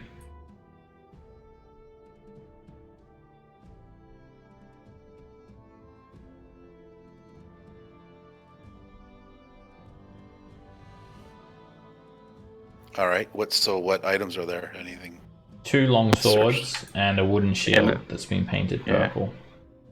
I'm gonna grab them. Mine as well. I mean, does it look like they've been here for a while, or? No, there's no snow on them. Looks like somebody put them down recently. Okay. That's why I was wondering, and then these tracks here. Makes me wonder what happened. Or if it was, they were just putting it there for attract the will-o-wisp or something. I'll just take my iPhone out and take a picture of it. Okay, but yeah, Ren had sort of seen that there hasn't sort of been snow built up on them and they've just been sort of put here recently. Take a mental image and then enhance and enhance. Alright, you guys continue up this switchback and you just see more of these snow-covered evergreen trees lining the path. And you're around the corner. You can very clearly see these large boot prints in the ground. And up ahead, it looks like an old burnt-out camp. And there's just a polar bear with some blood on its fur, creating this stark contrast against the white snow, this sort of bright red flash of blood. And it's just laying here wait. on the ground. Someone Is lost it- their pet. Can I Right. skin him? Can I see how it died and how long it's been dead? Yeah, you can make a medicine check. Okay. So anyway, I could aid you with that. If you revive it, we could get If you're some XP for doing it proficient, again. then yeah, you could contribute meaningfully. I Okay. am proficient, so I'd like to contribute. Sure. Alright, you just sort of lift up its eyelid and sort of check it then, and it's not dead. It's still alive. It's still breathing. Skin it. That's, Warm it, Thomas. Warm it. Does it look like it's like it was in battle, or it has been shocked into unconsciousness. You can see little burn marks that have sort of cut its flesh. oh yeah. Uh, The will-o-wisps. Alright. Didn't like one. All of a sudden, Norin, you're like sort of standing over this campfire, and you see some steam start to rise from the camp. Some of the snow starts melting away underneath it. Huh. Must have been some coals left.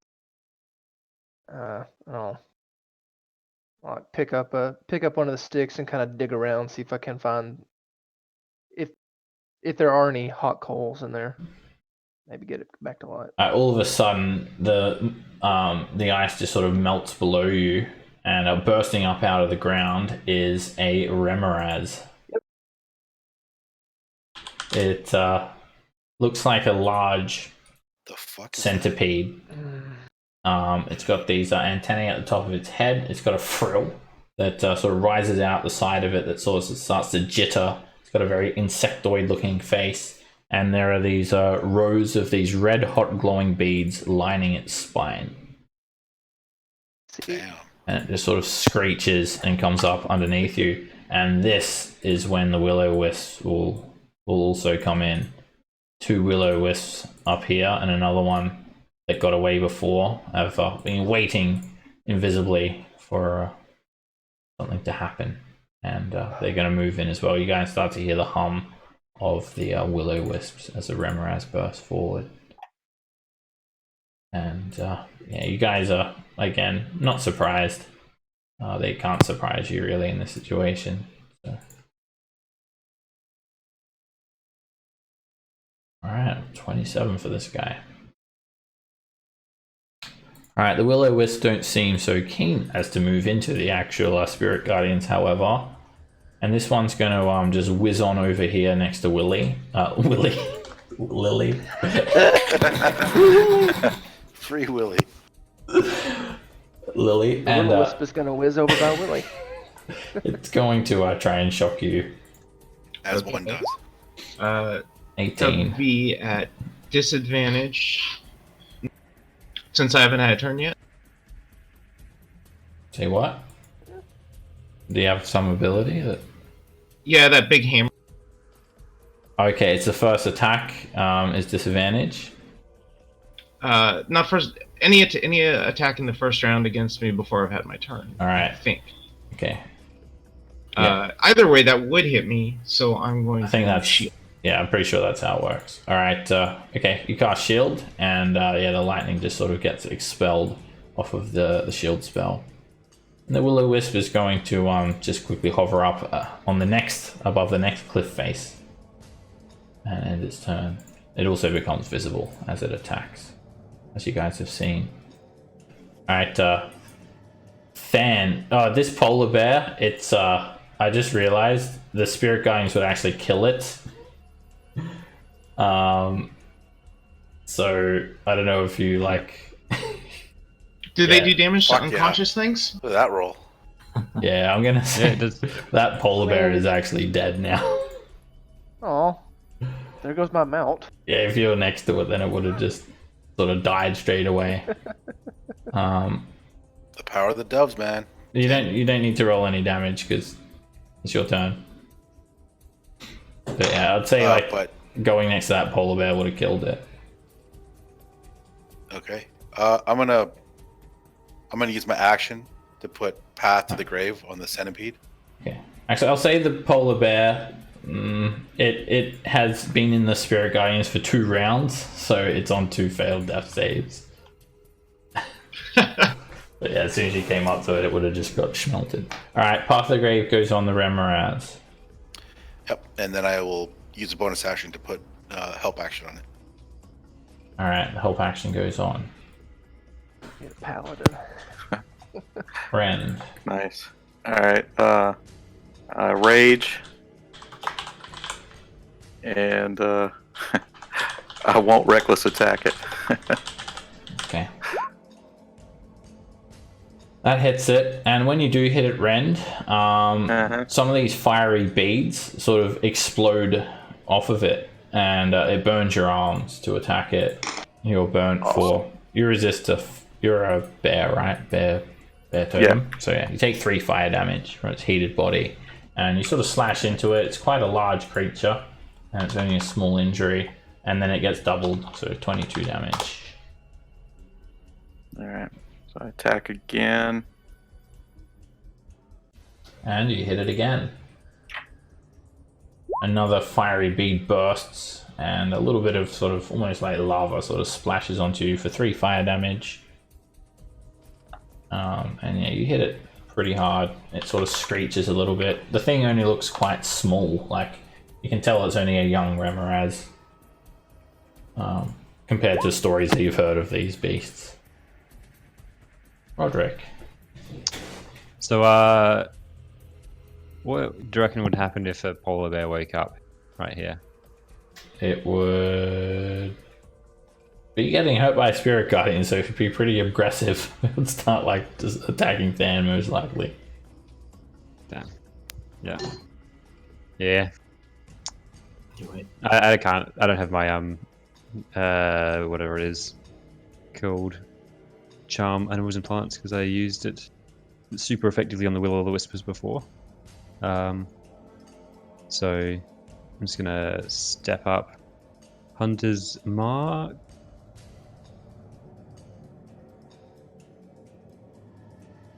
And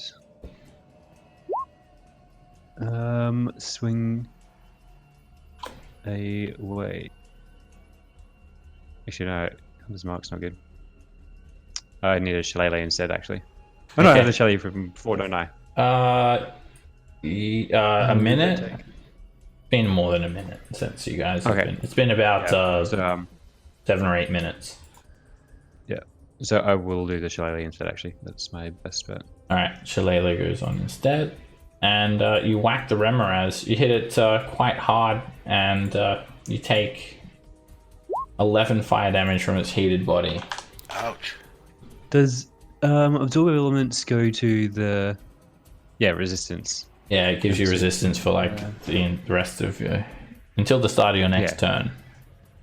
So yeah, I will use that. And that. Alright, you cast Absorb Elements and reduce it down to 5. And then you store a bit of that fire in your weapon or your hand. And it's cold up here, so I'm going to swing at it again. And you actually miss with a 12. It bounces off its chitin. They never expect the ambush. And yeah, you come in quite quickly, slam into the Remoraz. You take 3 fire damage and you hit it pretty hard. It's starting to like sort of squeal and look kind of injured. I'm assuming it's resistant to the fire that was on. It The- does not affect it whatsoever. It is immune to that fire damage. Yeah. That is all. Alright, this Will-o'-Wisp is going to sneak in over here and attempt to shock Rend.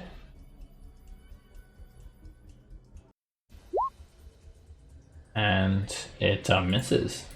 Becomes visible, and then it's going to actually... All comes full circle. it does. It actually provokes from you, Rend, and it quickly whizzes down here, like beyond this tree line. You take a swing, but it's too quick. It's out of your reach. Thomas. Alright, I'm going to...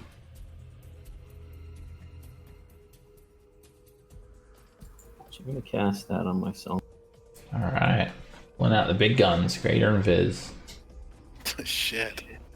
Just trying to I'm show gonna- off now or what? You could get everyone if you use Fireball. Yeah, good. Then I'm going to quicken a firebolt at the Will-o'-Wisp up here.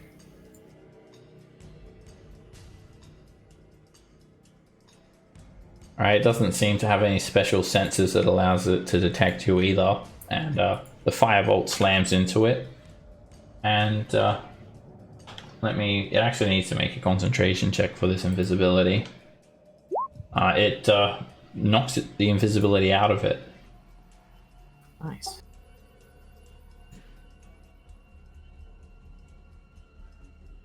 I think I'll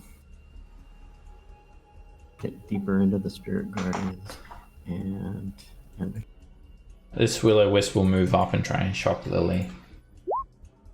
And miss. The lightning dances and arcs across the shield, and then the Will-o'-Wisp flies up to the next ledge. At the polar bear just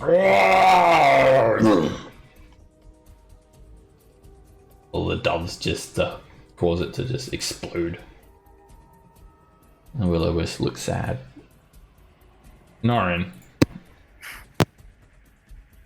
And this thing's just like, yeah, underneath you, just screeching and uncurling itself for you.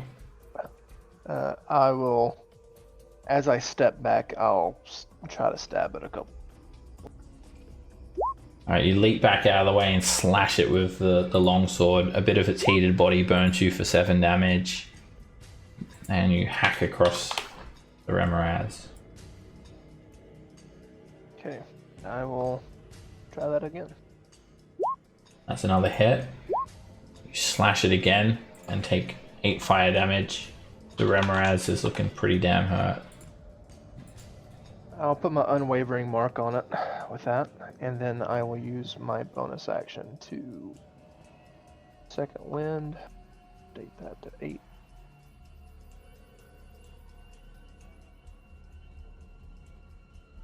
A little health back.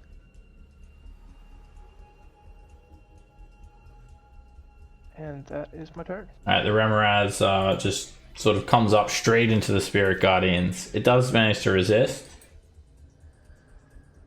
And it'll take half damage. It's going to continue sort of uncoiling itself as it burrows through the snow. And it's going to sort of skittle around here. Put itself over here. And as it does, it's going to it's got a very powerful bite. You can just tell the ferocity behind it is frightening, and it just whips its teeth at you, Norin. And luckily it only just gets you, and it hits you for 13 damage. Just sort of. Wait, who is that going for? For you.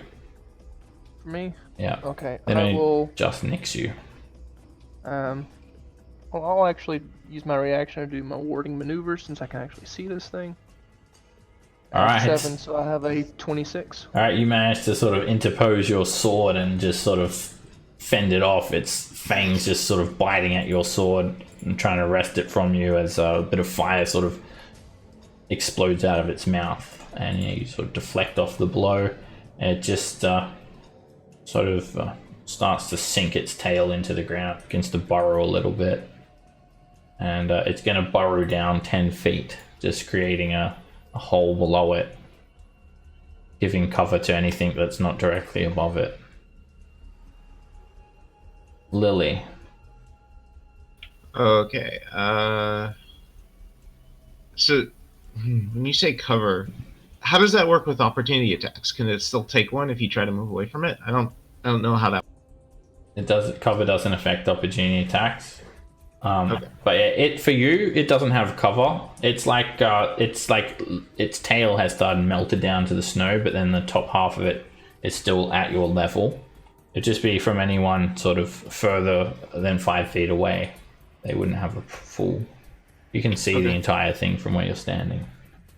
Alright, I'll use the bonus action to Blade Sing.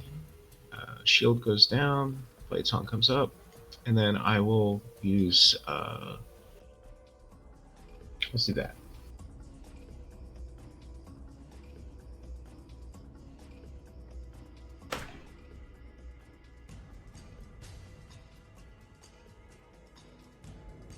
Alright, you do a Toll of the Dead on the Remoraz. And No, you have to say the really stupid name I came up for. Ding Dong Doom. And all of these red beads on its head just sort of explode. And it just sort of goes limp on its side. All of the beads lose their glow, and the creature's there just sort of half dangling out of this little hole that it's made.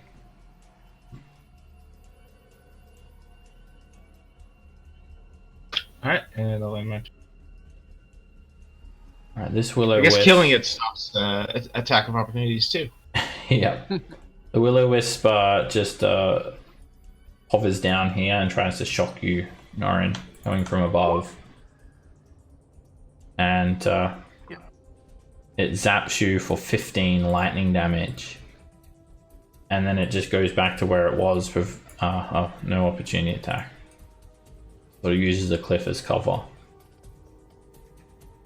Than. All right, I will move up to about here, and any of the will-o-wisp injured? This one? Is it injured? It's yes, it's injured. Looks smaller than the rest. Tola dead. All right, you just see it hovering there atop the cliff, and you do a Toll the Dead. It fails, and it does not seem to work as well as what you would have hoped. It does resist necrotic damage. What the fuck with these things? All right, I will put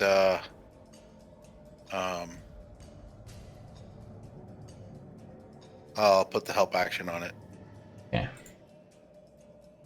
as a bonus action, and then end my turn.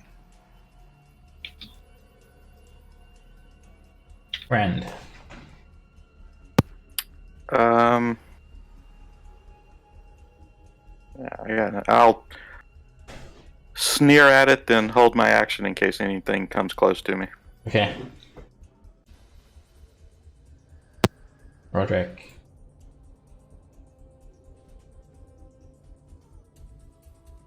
Right. Shift through the bear corpse. So at it. you can kind of see it up there still, right? Yeah, they've got 3/4 cover. Right.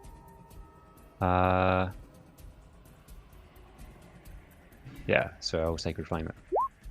Alright, you drop down a Sacred Flame, and it catches it by surprise, and the radiant energy falls down on it and just melts it away like some melted snow. Nice. Alright, this will-o-wisp is going to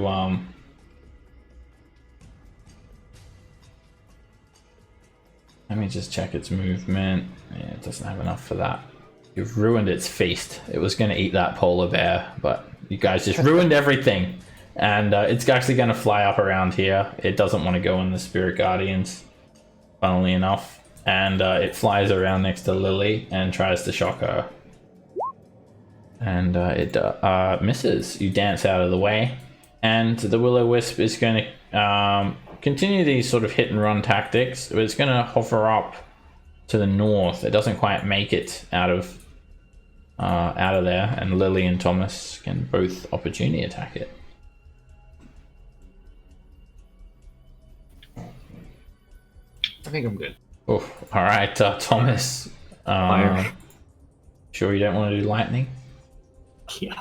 All right, you lob a fiery chromatic orb at it. You hit it directly. Roll on the wild magic surge table. It doesn't quite destroy it, but very, very close because it resists. All of your hair falls out. It sort of stands up like Einstein, and it just falls out like some straw. Hell. Like all instantaneously in one go, or in patches? Put it this way: there's hair coming out the bottom of his jeans. Thomas. Kind of like the bald and no eyebrows look. No, but see, just like when you get No a haircut, eyebrows. it's so much colder on your head now. Yeah, it's freezing now, Thomas. I'm gonna try shooting. All right, you lob another chromatic orb at it and sort of intercept it as it tries to get to the top of the cliff, and it disperses.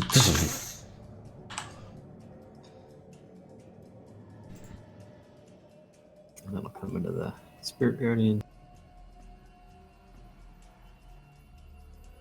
Norin. So can I see the one more that's up here? Or Yeah, it's got 3/4 wherever it cover. is? Okay. I will again stick my sword in the snow, pull out a javelin, and chunk a javelin. Let's use an ogre javelin. Nope. You hit the cliff face. Pretty much all I could do. Lily. I'm gonna move back into this Spirit Guardians when I frown at Thon for moving me out of it. Then I can see one of them enough to do a ding dong doom or no? Not. Yep. You got line of sight. It's looking down atop the cliff face to sort of see what's happening over here. Alright, Ding Dong Doom. It does nothing. Nothing at all. It dongs its ding. Alright, this Will-O-Wisp doesn't like what's happening here. It will just fly sort of a little bit closer to this Remoraz, and it's going to consume the Remoraz's life. And the Remoraz actually has to make a Constitution save, and at least gets that. And what happens is basically you just see these sort of ribbons of necrotic energy just transferring from the Remoraz to the Will-O-Wisp. It sort of just drinks the Remoraz, and you see the Remoraz's corpse just sort of wilt up until it's nothing more than just a husk. And it does that very, very quickly, and then it is going to fly away. Dashing, it goes like 100 feet away up for the next 3 cliff faces. Gone. We're not going Yeah, he's gonna launch another surprise attack at us soon. Bastard. more than likely.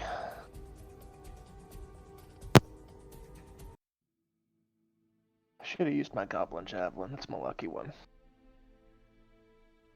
Well. Whoa. Alright, the Will-O-Wisp does not return, and you guys are... The 1 minute spells are going to expire pretty quickly, and I'll say that the Spirit Guardian is going to go down pretty quickly after that. I assume there's just a hole where the campfire used to be.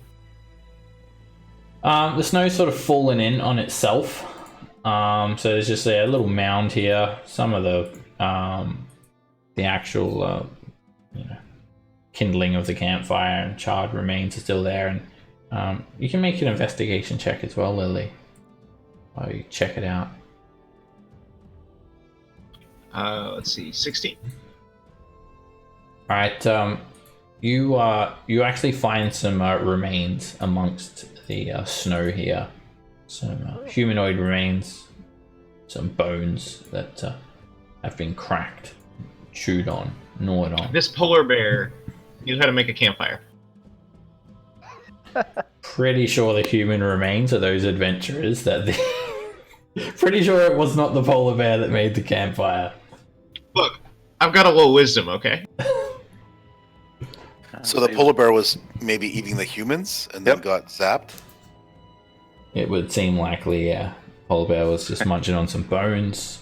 The Will-O-Wisps shocked it, but left it alive, and then waited for you guys to come upon it, and then lured you to it so it could attack you guys.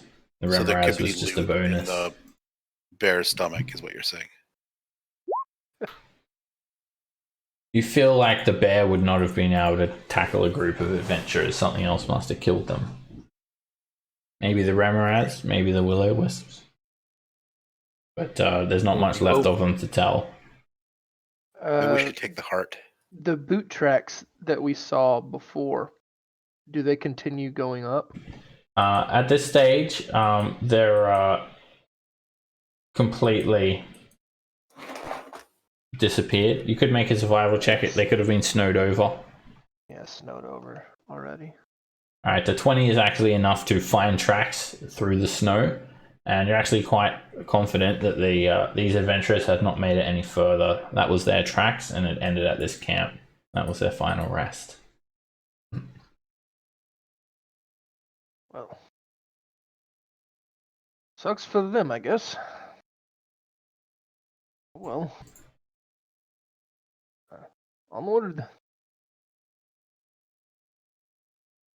Alright. So the lifts knock you out with lightning. Can they accidentally revive you with it?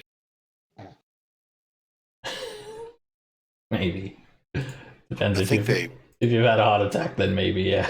They might see you have a heart attack, come over and try and finish you off and actually bring you back to life.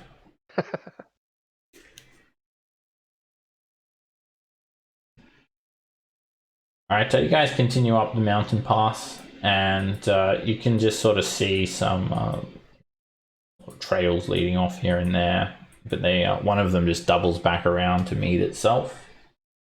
And up ahead, you're actually going to see a split in the path. And Rend, you're trying to think of which way Harshnag took you, and you can make a investigation check to remember Rend.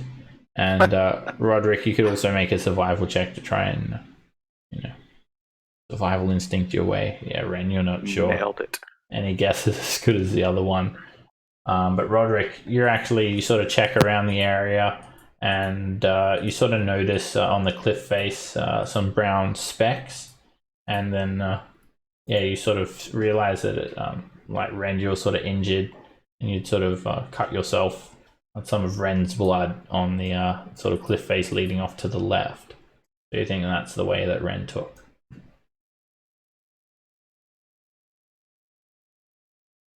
So you guys continue on, and you continue on for the next day, and it becomes sort of quite dark, and what do you guys want to do for survivability? It's freezing here. These are freezing temperatures. It's very windy. It's snowing. And yeah. Don't suppose you magic users have that magical hut thing, do you? Yeah, that tiny hut. That'd be nice. Yeah, wait. I have that. Oh, I thought the barbarian didn't know anything about magic. He knows more than I do. But I remember staying in one time. Ren reminds me of that right before I cut Ren open and sleep inside him like a tauntaun. I was going to go back for the bear.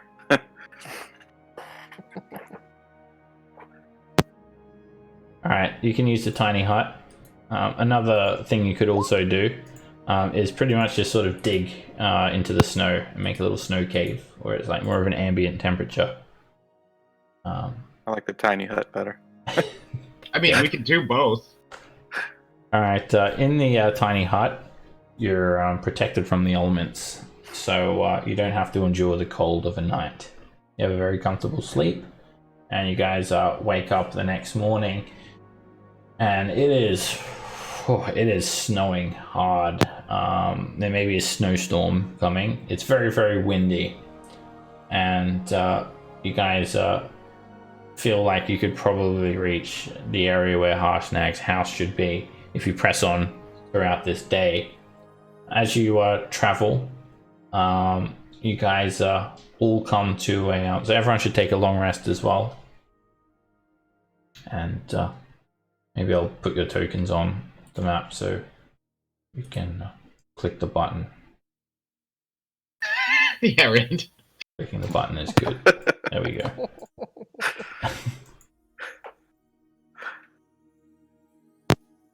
That doesn't seem... Alright, as you're traveling, Roderick, leading the way, you can make another survival check. You've done really well so far. You've not got anyone lost. You feel like you're on track. Touch wood. And yeah, you're just holding up your arms with your 29. I am the mountain keeper! Or something. And yeah, you actually avoid two possible sort of devolvements in the trail that could have led you like to double the journey, or having to sort of scale sheer cliff faces. You actually manage to completely avoid all that, and you stay on this skeleton of a path. And you're pressing on. The cold is cutting in again. Everyone can make another Constitution save with advantage, and it's a little starting to get to you guys just a little bit more on this day. Wow. Alright, Roderick, because you've been tirelessly leading everyone, it's starting to take its toll on you a little bit, and you suffer one level of exhaustion. Everyone else is doing fine though. They're just slapping you on the shoulder. Good job, Roderick. Thanks, Roderick. You're the best, Roderick. And you did that. Your beard's just completely frozen. And Thomas can offer you some of his like fallen out hair to try and make you feel better. But your hair actually comes back at this stage as well, Thomas. So you guys press on, and night falls, and you feel like you're remembering some of this area, and you're like high up in the spine of the world. The elevation level is like thousands of feet, and oxygen is growing a little bit thin here. Not only that, night has fallen, so things are dark, and you come to a break in the trail where you see before you Troll. The troll is laying on the ground, club in its hand, and its head is gone. No head. There's some blood where its head should be. Aren't we supposed to burn him? Well, let's light him can on try to fire do that and pat together. ourselves on the back for the kill. Alright, we'll take a 10-minute break now, and when we get back, we'll go to part 2 of the Fell Pass. I'll see you guys soon. All right.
How's everyone doing?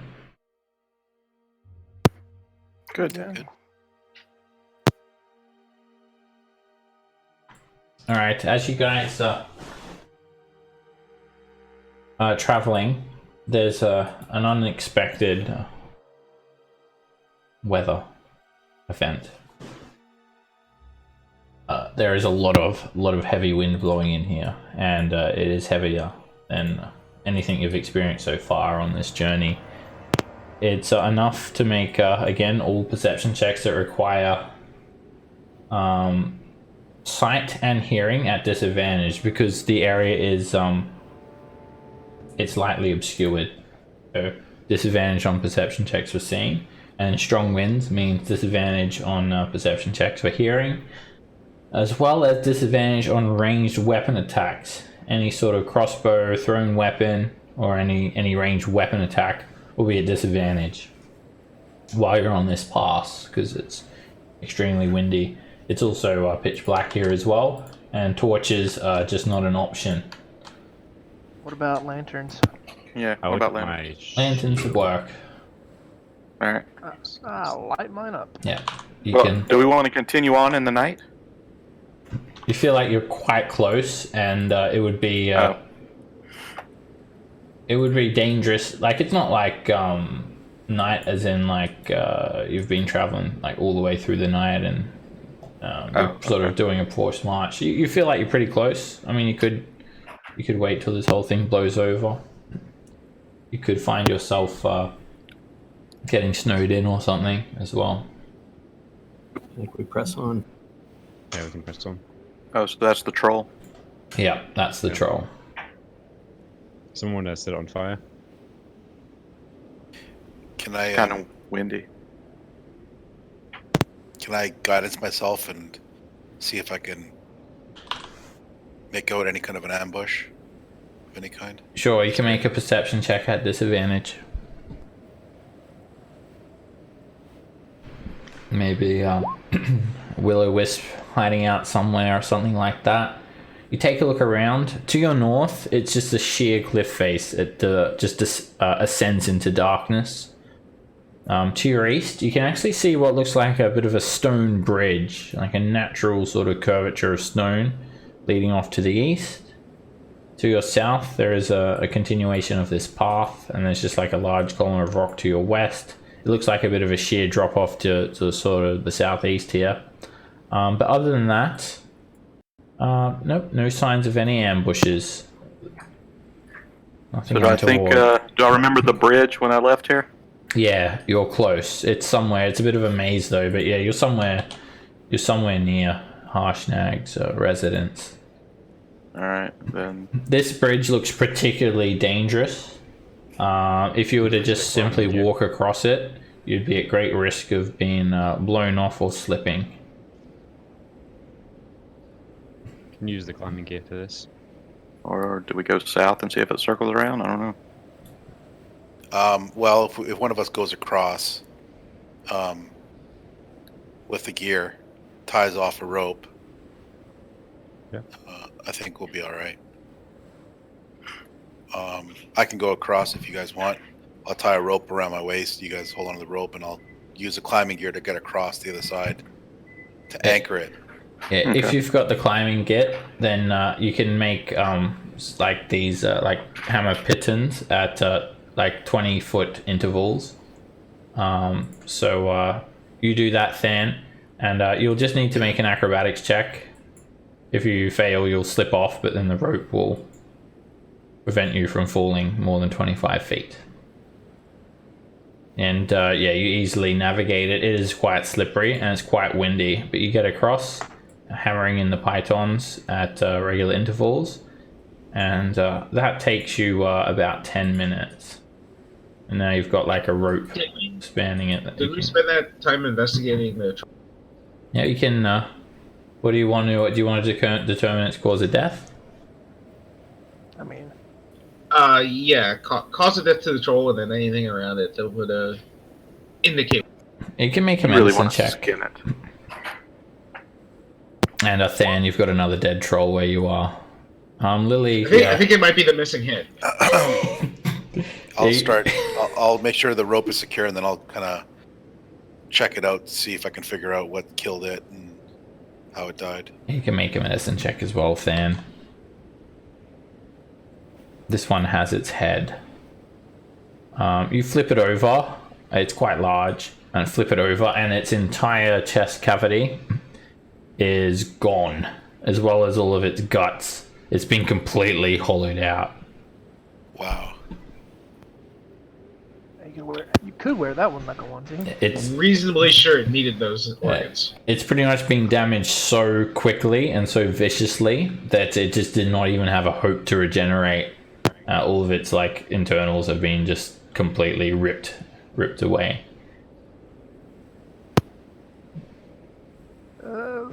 Lily, you think So can we yours just follow probably Dan across? stubbed his toe? Again, yeah, you have this rope here now, so it'll give you advantage on any check that you need to get across. But keep in mind, without the climber's kit, you're going to be at risk of falling unless you just make like a you could make a makeshift one. Like you could just like tie a rope around your waist and then sort of tie a loop of rope around this one and then try to use that, and you'd have to untie it and then tie it back over when you get to the python, which is not ideal, but it could prevent you Can't from just falling. like sit down and pull myself across the ice on the You can rope. do that. Yeah, you can do that with an athletics check. You have advantage. And you get across Rend. I use a climber's kit to get across. Yeah, if you got the climber's kit, then by all means make a... You can do acrobatics or athletics, however you want to do it, to get across. I do have my lantern lit. Okay, I'll light one up for you there, Ren. Yeah, Thomas, you easily get across. And Lily, you easily get across as well. Oh, there's more. Shimmering across here. At Norin, yeah, you just arm over arm, pull yourself across. Since I'm exhausted on level, I get disadvantage, so I will take. Tie a rope around your waist, Yeah. and You we'll can- pull you across. Yeah, we'll just pull you. You can... Yeah. That's probably the most dangerous thing you can do, because then you don't really have any control. But you can make a sleight of hand check, Roderick, and see what you can do with ropes to sort of help you there. Yep. Yeah. You guys can barely see Roderick through the snow as well, and like you don't know what the hell he's doing. He's just got ropes like all over his arms and around his head. Can I go? Yeah. Can I go back and assist? Around his neck. Yeah, yeah. He's You pretty can't much- actually see the shadow because it's dark and I'm Can invisible. I? Roderick Can I go makes a back? he makes a slip knot, puts it over his neck, and throws you the other end of the rope. If worse comes to worse, I'll cast rope trick on Yeah, it. no, you could see. Yeah, you see Roderick struggling, so yeah, you I can go go across. back. I'm gonna, Make another acrobatics check. Keep in mind that worst case scenario, you're only going to get a couple of scrapes or bruises if you do fall. is If you it at slip. advantage or disadvantage or You have advantage. athletics, or can I use athletics? You can do athletics. All right, you get back across, and you see Roderick just about ready to toss you guys the rope with the slip knot around his neck. But, I'll slide it down towards his waist. And you could like give him your climber's kit then, and he could use that to anchor himself. So if he does fall, Alright. he won't. He's like the most Boy Scout of us all. It's kind of sad that yeah, his well, his knock game just he's was been not doing up. really well, so you know he's gonna fail somewhere. All right, and then you can Alright. give yourself another check to get across Dan, and then Roderick, you can make a check too. Yep, I'll go with the acrobatics one. 13 is enough, and you get across successfully. I am without fatigued falling. though, so Okay, no, you slip. I All just- right, you get about halfway, Roderick, and then you slip, and you fall 25 feet, and then the rope catches you. You actually, Did I catch him? That's why I went. Can't I grab onto him? Yeah, you could make a dexterity saving throw, Than, if you're going up with him. Try and grab onto his arm. And yeah, you are not quick enough to grab him. Okay. And Roderick, you Oh, this is fall. it. Down here. And There's stuff. what would you like your new character to be, Roderick? I mean, I could play Harshnag. You actually only fall 20 feet and then you land on some rock. The actual climber's kit doesn't even go taut, or the rope doesn't even go taut. It just you fall. You take 11 where you- bludgeoning damage. You find the treasure chest? Well, Roderick's dead. Let's go. And continues on. He's just like, oh well. Man down. And Roderick, so you just find yourself on this little column of rock. It's elevated about 12 or 13 feet above the next part of the ground. And what you see is the entrance of a cave to your east, about 30 feet away from you, which looks like it's actually sort of carved out of a gigantic skull. Yeah. Oh. So what I'm gonna do, because I can, I'll climb down to the foot bit there. I'm gonna cast a rope trick. Right. With a 50-foot rope. This is actually like a bit of a jump. Like below that, it's just like you'd fall down 30, 40 feet. Right. Yeah, because it's sort of isometric. You can try and climb down here with an athletics check. How bad is it if you slip that way? It's only 10 feet. You're not gonna. Yeah. Unless there's like a crevasse or something. All right, you try to climb down some more and you fall, and there's no. I'm crevasse. still attached to the rope, so actually I'd only. I don't know. All right. Unless I'd. I presume you would have. I would taken that rope off, otherwise you just wouldn't make it down. Yeah. All right, you get a little bit sort of cut and scraped. You take another 5 damage, but you finally get down. Yeah. So I'm gonna wander around to here and then cast my rope trick up. So. Okay. What length of rope do I have?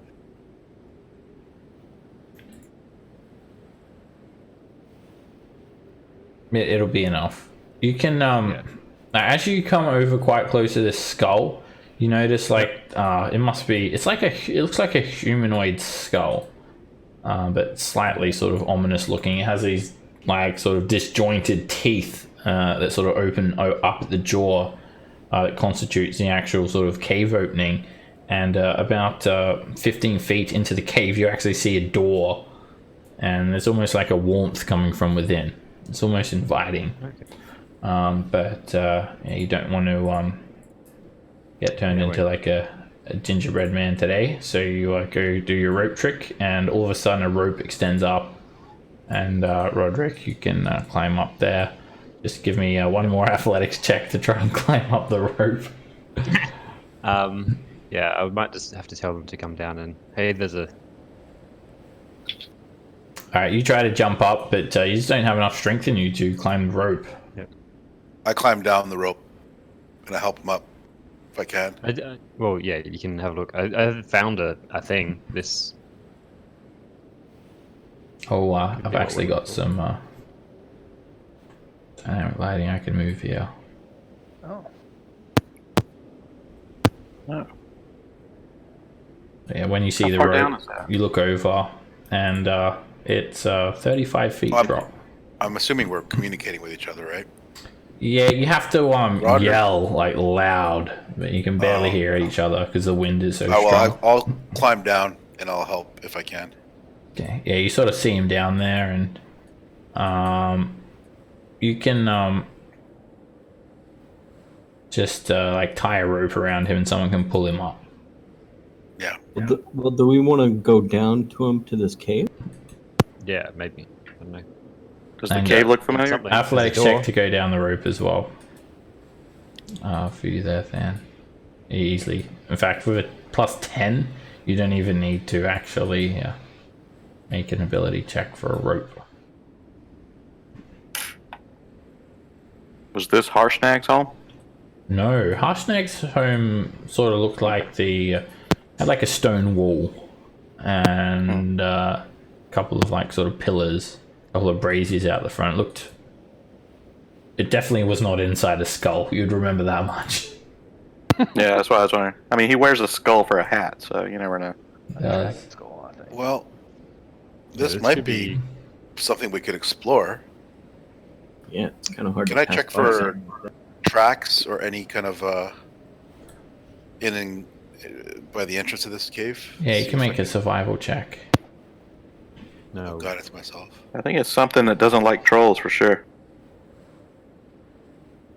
You see a number of wolf tracks going to and from the skull.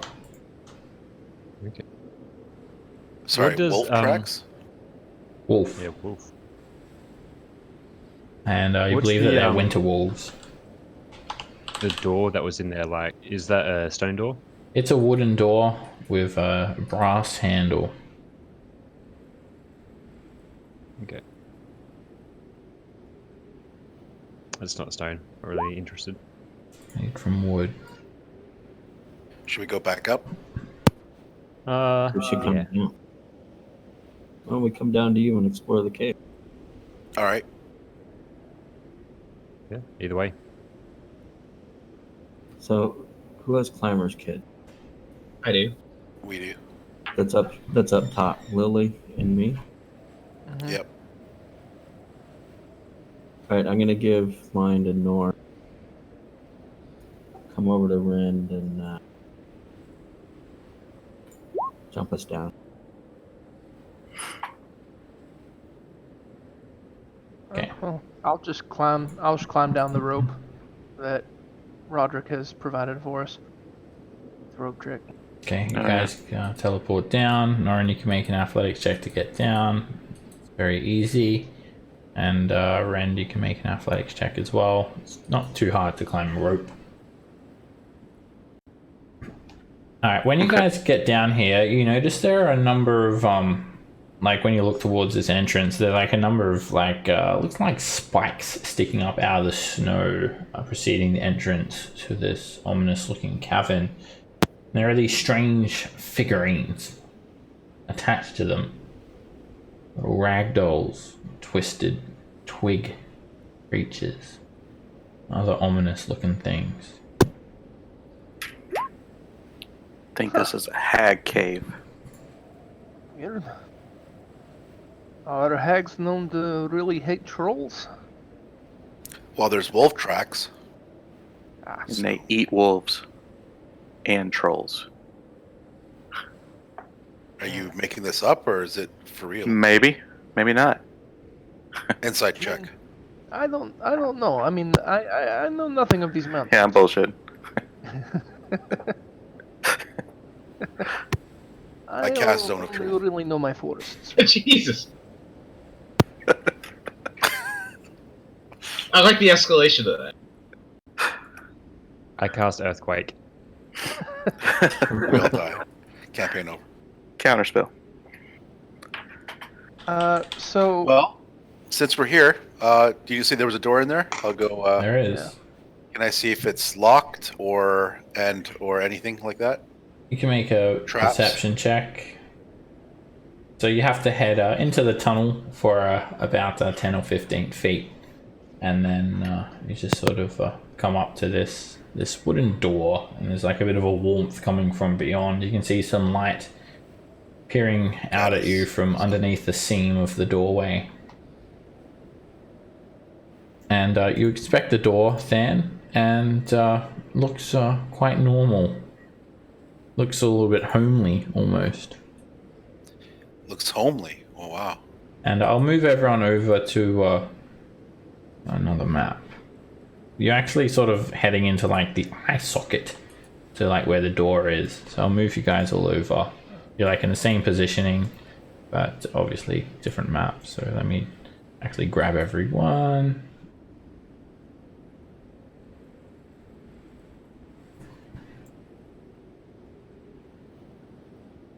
And yeah, you the harsh sound of the wind sort of fades away from you a little bit as you sort of head into this cave. There we go. Fans up at the doorway. You guys can see, right?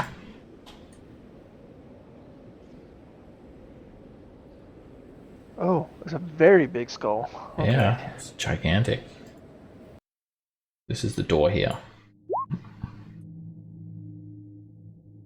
This is like bigger than a. Can I? Much bigger than a giant, right? Oh, this is like you said it's- extraordinary. You said it's not so windy in here. No, because you're off. You're like through a little tunnel, so there's like a little All right. tunnel any that sort light? of you followed. Yeah, Any there's light light. or noise Yep. coming through? There is light. You can see it through the seam of the door, and Can I hear anyone beyond? you can hear something. It sounds like just some sort of movement or some shifting or something like that. Pretty indistinct. Is there any way to tell what kind of a creature would have a skull this large? You could make a Arcana check, Lily. And it's just, you feel like magic has transmuted this skull to make it look very, very large, but there is no creature in existence that you can think of that would have a skull this big. It's just ridiculous. There's someone beyond. Shall we knock, or shall we smash the door in? I mean, Well, we're not. Can pick a lock, right? What? Can anyone pick a lock? I don't think it's locked, but are we being polite here, or are we being invasive? Well, we don't even know what's in there, so busting it open is kind of, Rude. I would think, frowned upon. Knock, knock, knock on the door. As you knock, you hear a voice actually respond to you in common. It's like a grisly sort of voice. Who's there? Who goes there? Weary travelers looking for shelter. Yeah, weary travelers looking for shelter. Do you mind just waiting one moment, please? What does it sound like to me? I'd back up just a little. Now, bestial. Bestial. Beastie Boys. It sounds animalistic, like growly. All right, I'll back up from the door a little bit and see what comes out. Alright, the door opens, and it's a winter wolf. Oh, cool. It bites the door handle and opens it up, and you just see this majestic white-furred beast with icy blue eyes and frost emanating from it. It stands in what looks like a very, very humble abode, kind of cluttered, but very homely. There is a nice blazing fire within, some pots and crates lining the walls, shelves with various knickknacks, some comfy looking couches, and there are a pair of these winter wolves, these majestic beasts that have evil demeanors, and it looks down at you all through its icy blue eyes. Come in. Welcome, please. Welcome. Thank you. Thank you very much. I go warm my hands up by the fire, sit on the couch. It's very nice in here, very pleasant indeed. looks like people would live here as well because tables and stuff. Yeah. You don't feel like the winter wolves have built this home. And you hear a voice calling out from upstairs, where you can see like a door leading off into a room to the south, and then a door leading to a set of stairs to the north, which is slightly ajar. And like this woman's voice calls out, "Make yourselves at home, please. I'll be right down in a minute to meet my new guest."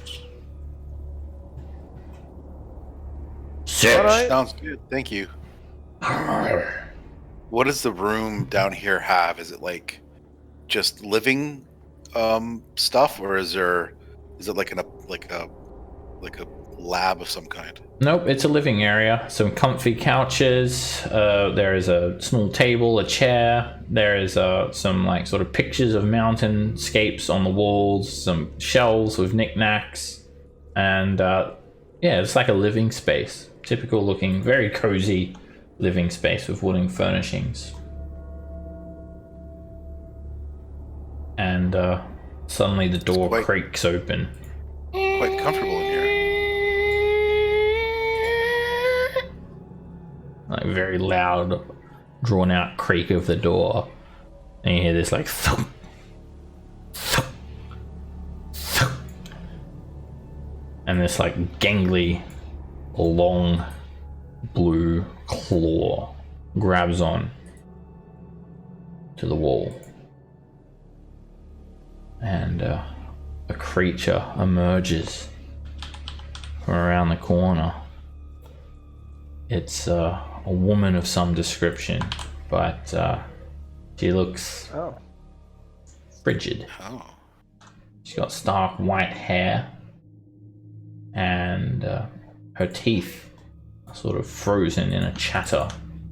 Her cheeks are sort of outstretched, and she has this blue-white skin. Like she looks like she's a woman that's frozen to death. Her hair is emaciated.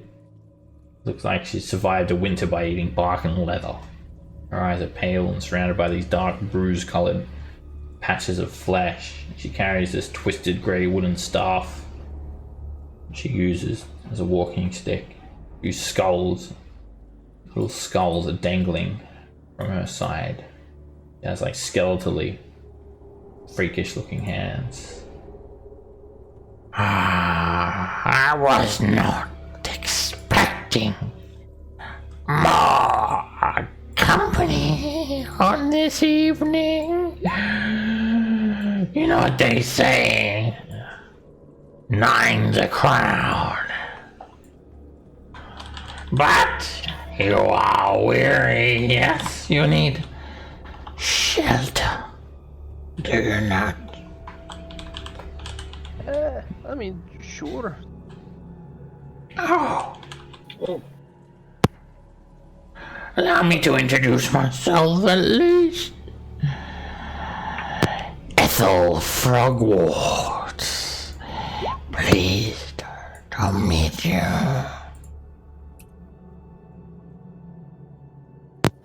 It's a pleasure. My name is Than, and thank you for allowing us into your cozy home. You there! By the door, step inside! You're letting out all of the heat.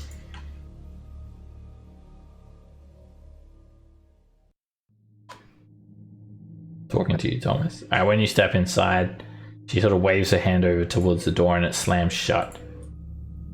Much better. Oh, you could catch your death out there. Did she just cast a spell?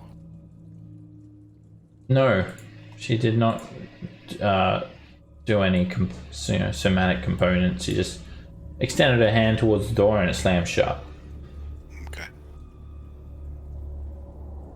Now, tell me, you delightful looking creatures, what brings you all the way to this dark and foreboding, blizzard-ridden mountain pass? Her arms, like, and fingers are all twisted and contorted up as she speaks. Looking We're for on quest. Harshnag. Oh, yes. The giant. The big giant with the skull for a hat. Oh, yes, yes, yeah. You are close. But, I'm just an innocent old lady. I don't really know that much. Have you some pittance? some gift for me, perhaps? play Surely you you a don't song. expect my hospitality to come free for any stragglers that come in off the streets. We can give you gold. We can give you some gems. How about a song? I bet you don't get songs too No, often. no. We have Go. fine clothes to No, add to your. these will not do. I need something else. Something like the oil that's you squeezed can oil get for for you. me. No! Are you How about- all hungry? Are you hungry? Perhaps you need some nice soup to warm your souls? I just had a banana. Yeah, just a. You know what? I am full as Well, well. perhaps you can stay a night and I'll have a banana too. Oh boy. god. Just That got you like his banana. No, I I look could not around. take Is your there any other- money. I could not take Is there your any money. other exit or entrance of any kind? Or is that the only The one? stairs. She came down right here, and then there's another door right here. Right. Yeah, there is another door there. You don't feel like it's an exit though, probably a cupboard. By the looks of it. Well, I was just meeting with one of my sisters. Peggy Pigtooth. And we were just discussing how that giant goes to and fro, and we only want to help him. You see, he has been ailed. Oh yes, a terrible ailment has befallen him. We've been working on a recipe, a formula to heal him. So you are aligned with this giant. Oh, not particularly. However, he's been so moody and dismissive. All we need is just a few little things from him. Strand of hair, drop of blood, and a toenail clipping, but he's just too prudent to give it up. Won't you be a dear? And when you do see him, fetch those items for me, my loves. The way to thank an old lady for her hospitality. And you may stay the night. Sorry, what things in particular? Hair, toenail, blood. Oh yeah, just a few small things. I'm sure he won't even miss them. I'm not really skilled with Oh, that, but Thomas here looks like a bit of a dandy. He might have skill with Okay. Well, we can ask him. If he Oh, wants to give it to you. I can provide you with the tools if you need. Just let me fetch it for you. And she sort of grabs the wolf by the face and sort of pushes it out of the way. Out of my way!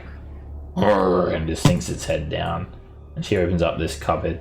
And it's just a storage room. There's a bit of clutter in there. She goes in and she starts throwing things behind her shoulders. Some random trinkets. This sickly looking crow with clipped wings. Just like a living one. Just sort of falls on the ground. But it actually opens up its mouth and it roars like a lion.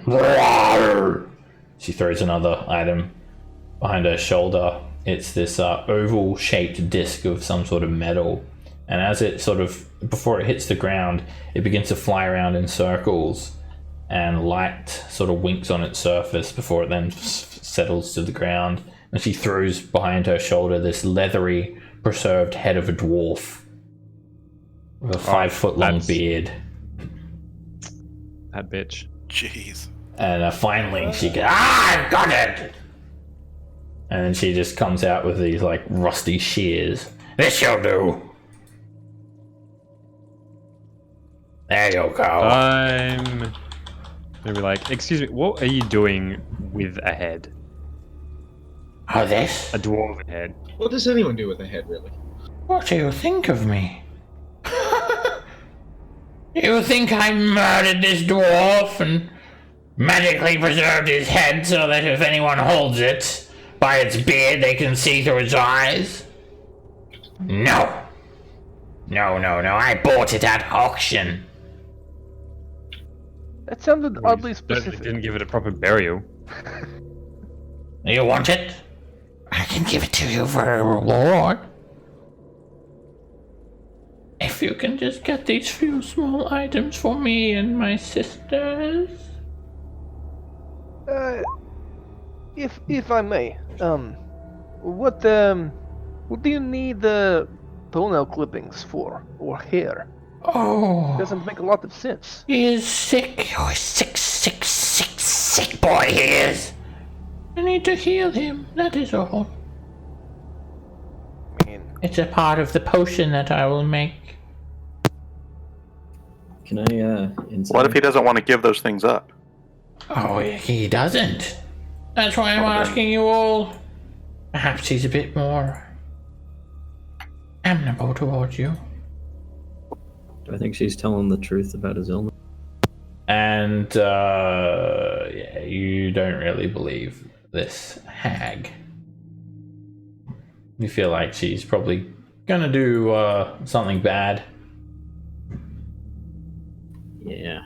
She definitely is going to have some great benefit from it.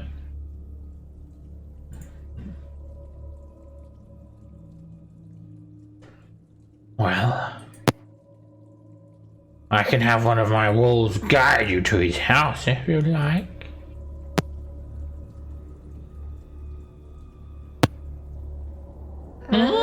It's not very far, just a stone's throw away.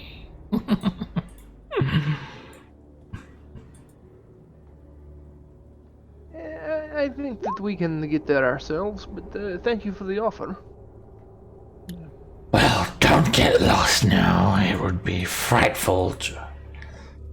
So frightful for me to stumble across your frozen corpses. Then get out!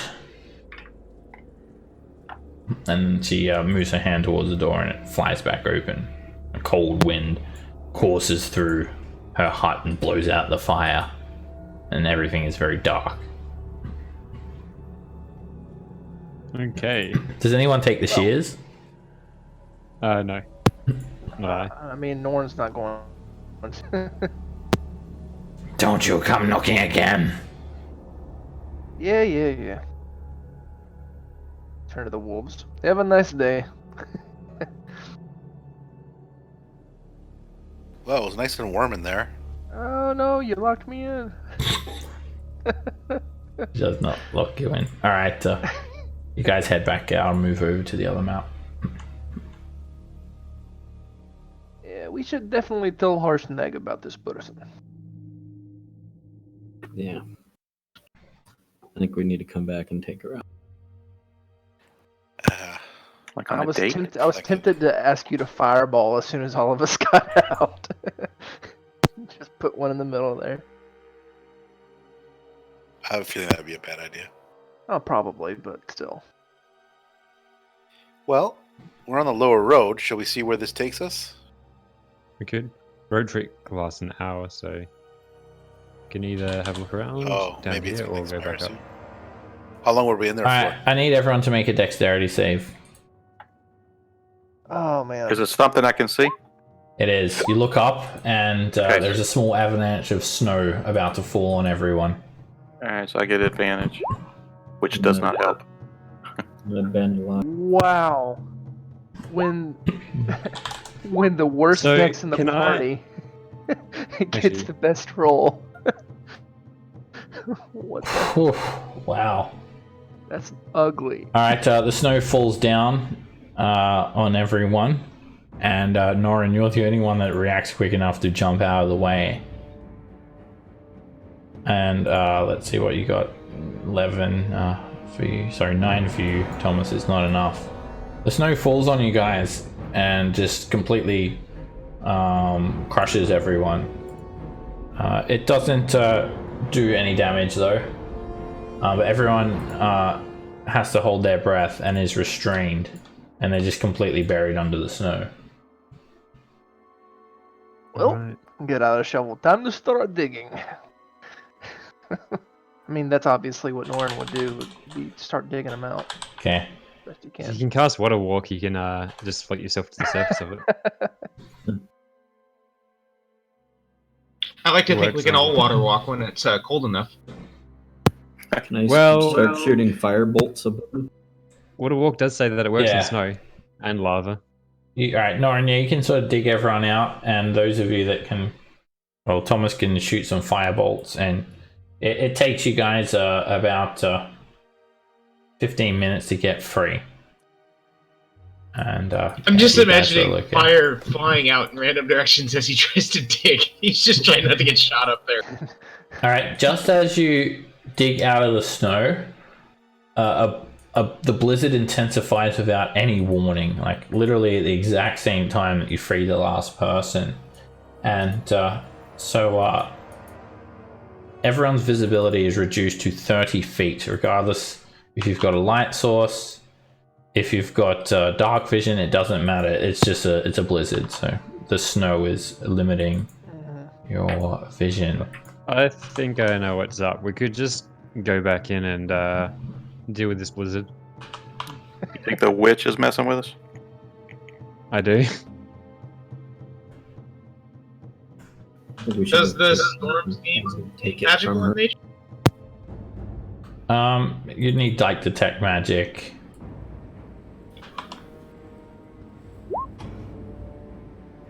And all of a sudden, everything becomes a lot darker around you guys as you're just sort of fighting to see through the snow.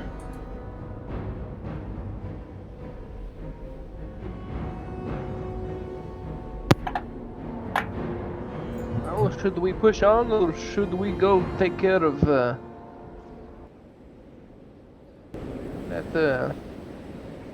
hag, witch, whatever she is? I think we could just press on at this point. She's Probably not taking her out. All right.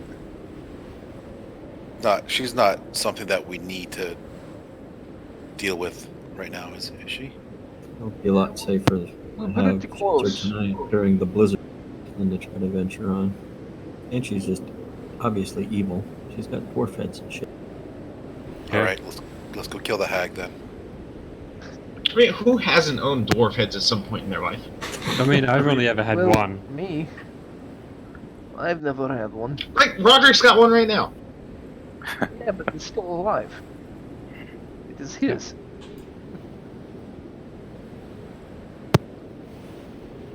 So we headed back in? We're going to go kick down the door, or what? Yeah. Go for it. All You right. can throw a fireball in through the ice and I'll move you guys back onto the other map if you're going to go chase down that hag. So for sure the snow was her doing? Is that Oh, we don't know. Yeah, we don't know. Yep, it was definitely her doing. I mean, it might just be natural.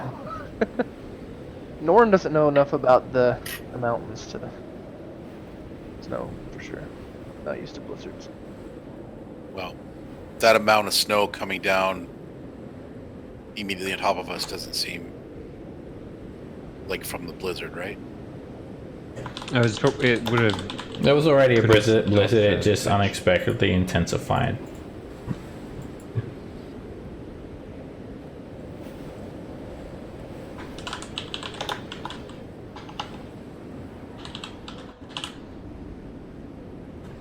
Well, I mean, I guess if we're going in, let's go in. Yep.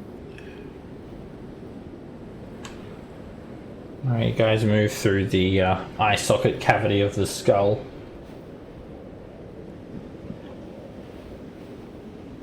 Before you smash the door, I'm going to cast Bless.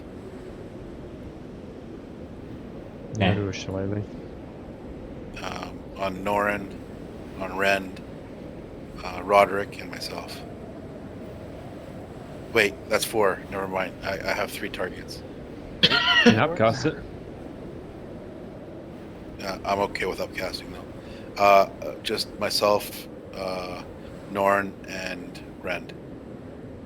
Right, yourself, Norin, and Rand. All right. Or what's that? Roderick, you're under fatigue. You're fatigued. Yeah, that's for skills. Okay. Only at the moment. Which bless doesn't help anyway. Once I feel the spell take effect, I will knock vigorously with my Okay. foot. And don't forget to cast that spell there, Than. Alright, Oh, Can I Norrin, blink? you want to cast Blink? Yeah, when he goes to open the door. Okay. Alright, Norrin, you attempt to bash the door down and you just sort of slam up against it, hitting it as hard as you can, and you do not get through it. Oh. It's like, Okay. it feels like you should have broken through it, but instead you just sort of bounce straight back off of it. Ah. I think there is something strange here. That should have worked. Can attack it. Anyone got shatter? I'm not a shadow person. I might be able Does to. it look like Burn. it's magically sealed? There's nothing physically different about the door from last time you saw it. Alright. Okay. Randall tried kicking it in just because. Alright, make an athletics check. And Alright, you jump up, shoulder bars the door and you just bounce straight off of it. I'm gonna move this door to the side with my bare hands. Okay. Just spit in my palms. Guidance myself. Can I do that? No, it's concentration. Never mind. I'm just gonna do it.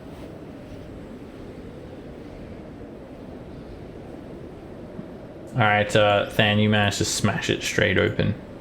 And immediately you're just accosted by the two winter wolves with Ethel Frogwort standing at the back near the stairs. I'm gonna roll initiative. The we winter wolves loosened it up for you. open their mouths and just get ready to just unleash a blizzard upon you all with their icy breath. And Ethel just sort of yells out, "Oh, now you've gone and done it!" So, how did that work with the blink? Do I cast it now, or do I have already cast it? It took about 3 rounds to break the door down, so yeah, you Okay. can roll, Lily, and let me put you guys in squares as well. Don't tell me this is another map where Out of the all the times to be the lowest I messed up the. initiative. Okay, the grid looks alright on this one. In the door. It's got the lowest initiative, man. And You guys didn't fail at athletics. something else I gotta also add. Hey, I have no way of taking expertise in that, unlike you, Mr. Rogue. So, That's true. I shouldn't judge you, right? Alright, so Ethel's at the back, and sorry, let me just check something. Ethel hasn't. There's no spells that you can see that she's administered here in preparation. Okay, Roderick. Alright. You're up, my friend. I'm gonna step up and I'm gonna cast a command at 3rd level. Oh shit. get all And tell them to grovel. Alright, both winter wolves will make a wisdom save.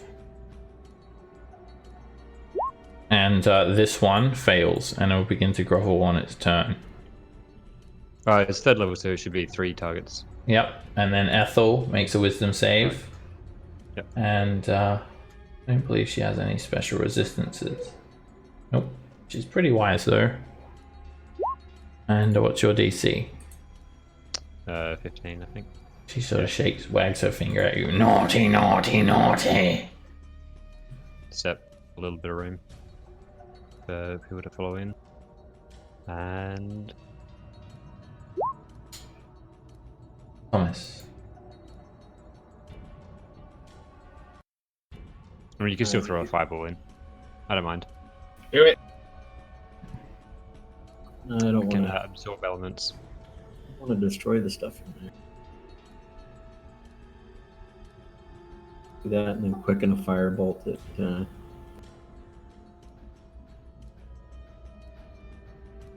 Oh, good hit. All right, yeah, you line up that winter wolf and it slams straight into its icy coat and just scorches its side. Doesn't seem like vulnerable, but it also doesn't seem resistant as well.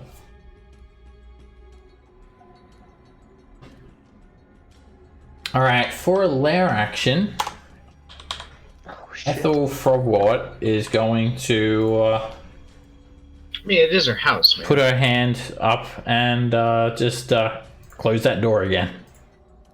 And it slams shut, magically locks. Oh, this is fun. Was Ren. she visible from where I was standing? She would have been in darkness, so. Yeah, I'm not sure if you were seeing her from there. Oh, that's So- why I asked. I'm Yeah. invisible at least. Well, we tried. Let's get out of here. This is the second time Roderick's died today, so Yeah. All right. Well, shit. Can I try to open the door with Than standing there? you can use your action to make an athletics check and try and break it down. Yes. All right. Well, I'm gonna rage first. Nice. That way, I should have advantage on my strength check, Yep. and then try to open that damn door. Okay. Just cost you 10 feet to move there. Yeah. All right, and you just nope that door. You just slam it straight back open. All right. Nice. 10, 15. So okay. So this one down here is the one that's going to Down grovel. Yeah. Damn it! I want to get back to her. Let's say 15. I can't make it all the way. All right, then I'll just attack the wolf directly in front of me. Reckless attack. And you hit it.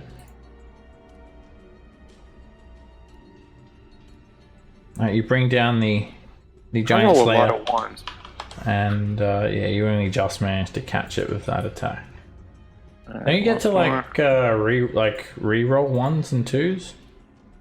Great I don't Weapon think so. Master or something? Or I'm thinking of something else. No, That's there's the a- fighting style. Oh, okay. Alright, that hits. Alright. And yeah, they're pretty tough beasts. A lot, even tougher than a dire wolf. You just sort of hack into it again, and it starts to look a bit hurt.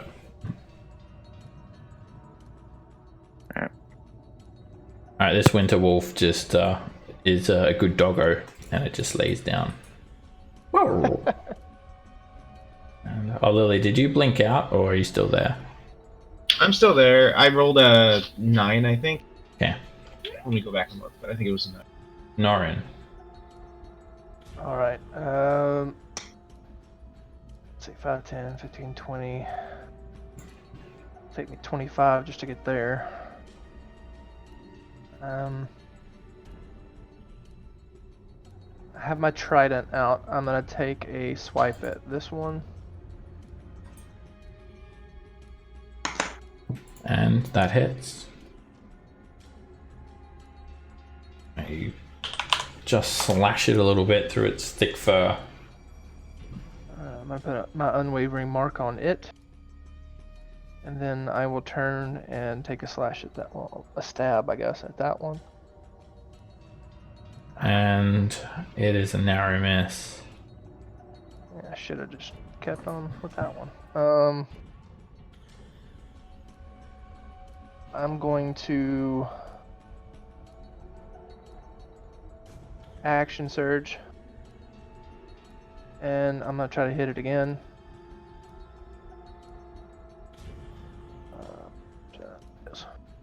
There we go. That's Nice. a crit.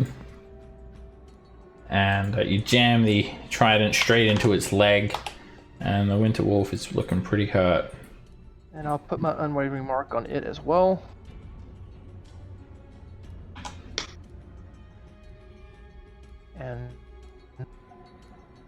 And I will hit, I'll go for one more attack on this one down here.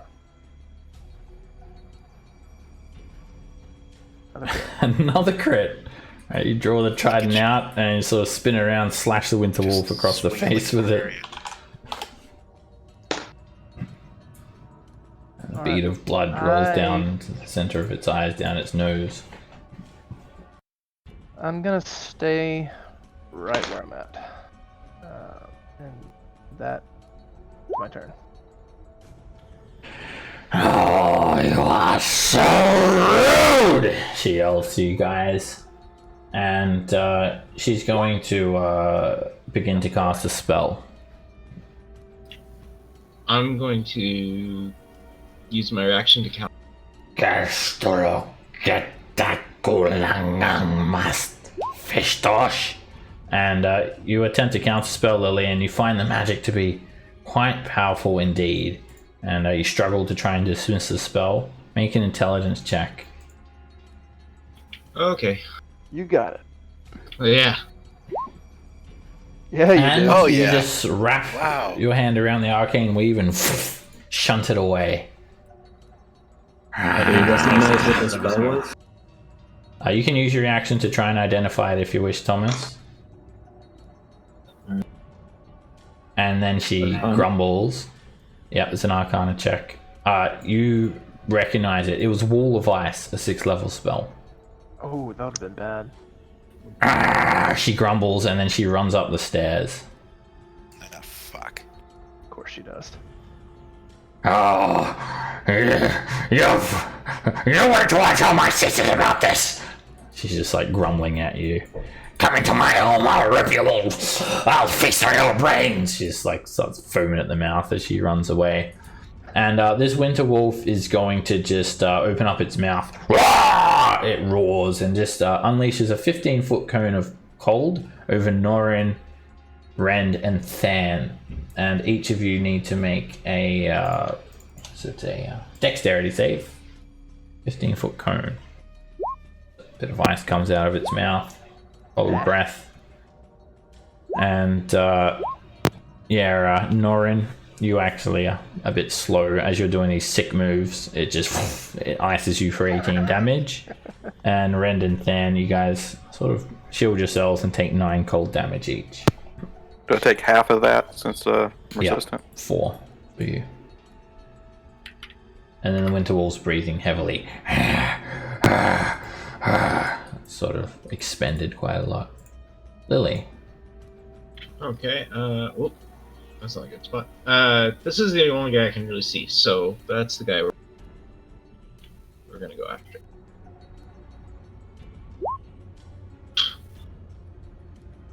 Alright, you do Ding Dong Doom on the winter wolf. And it just sort of shakes its head around and resists the spell. Yeah, at least it was a low damage roll. Let's see, and then yeah, I mean I can't do much. You guys are kind of clogging the way up, so I'll end my turn. This time I do disappear. Okay.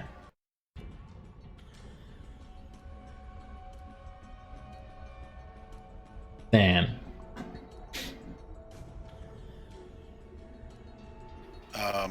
I'll make my way to about there, and so how much movement was that? It's 10 to 10, go 20, through each 25. 25 feet there. Yeah. I'm gonna use my bonus action to disengage. And oh wait, is that the right thing to do? Hold on.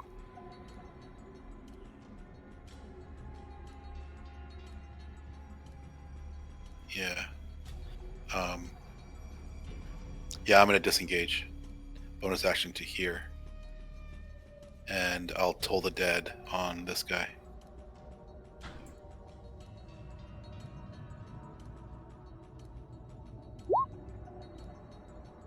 And it lets out a loud yelp.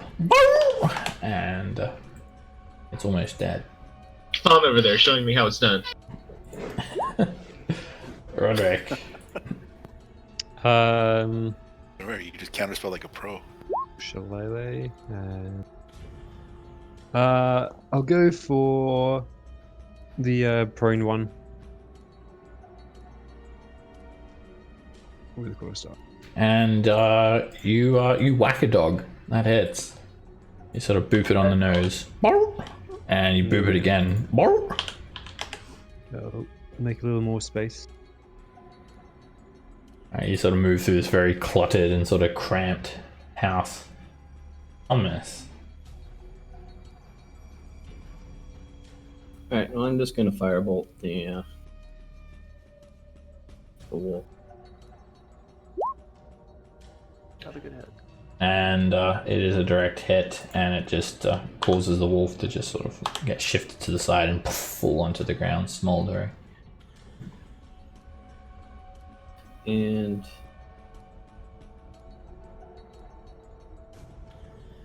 yeah, I'll quicken a. No, he's prone, so I don't want to do. Well, actually, it doesn't matter. I'll quicken an orb at the fire.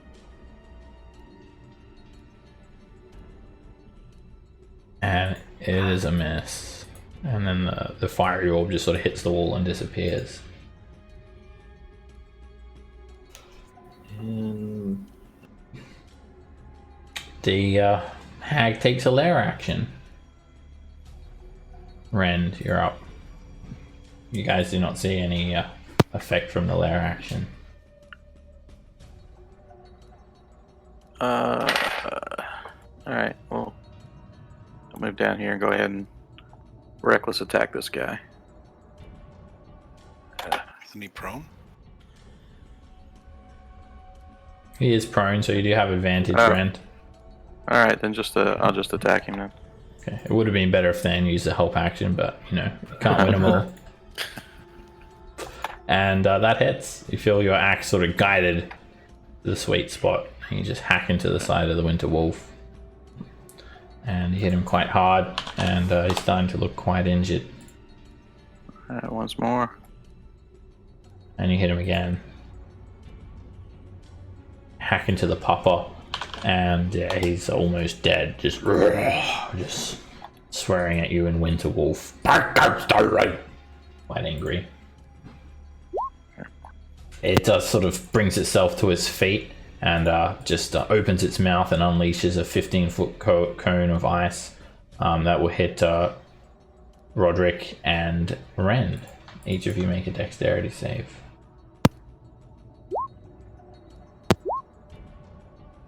Roderick, it catches you for the full 20 cold damage, and Rend, you shield yourself and take 10. Rend, you take 5. 5. Alright, Roderick, you absorb some of that frost into your hand and reduce that down to 10. And the winter wolf just looks sort of defeated. Norin. Well, since he did damage to somebody besides me while he was marked, I will make a bonus action special attack on him. I get advantage. And that is a hit. I get a little extra damage on this. And yeah, you just drive the trident through the wolf's neck and drop it to the ground. Nice.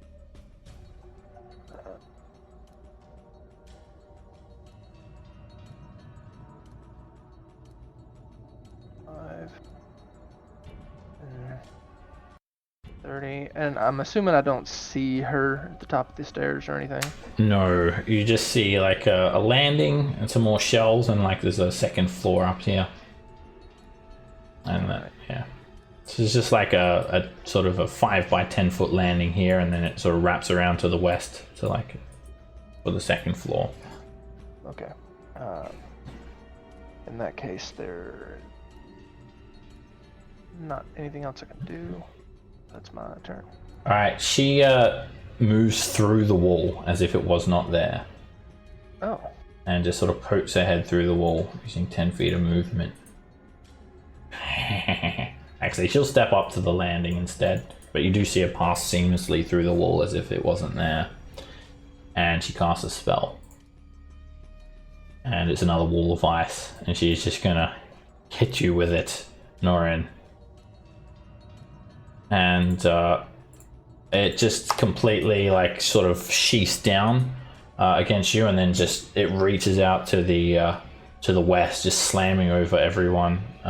It's I think it's like 10-foot panels that are connected. So she'll do that again.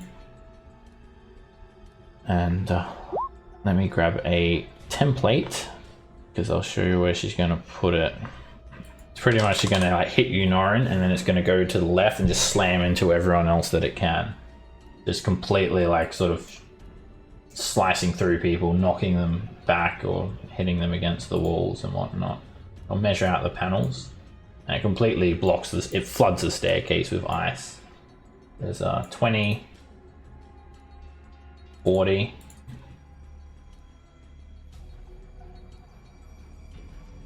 60, 80, and then she'll make this one go and hit Thomas as well. So ice just explodes down the stairs and all the way out to the exit. Everyone in that area has to make a dexterity save.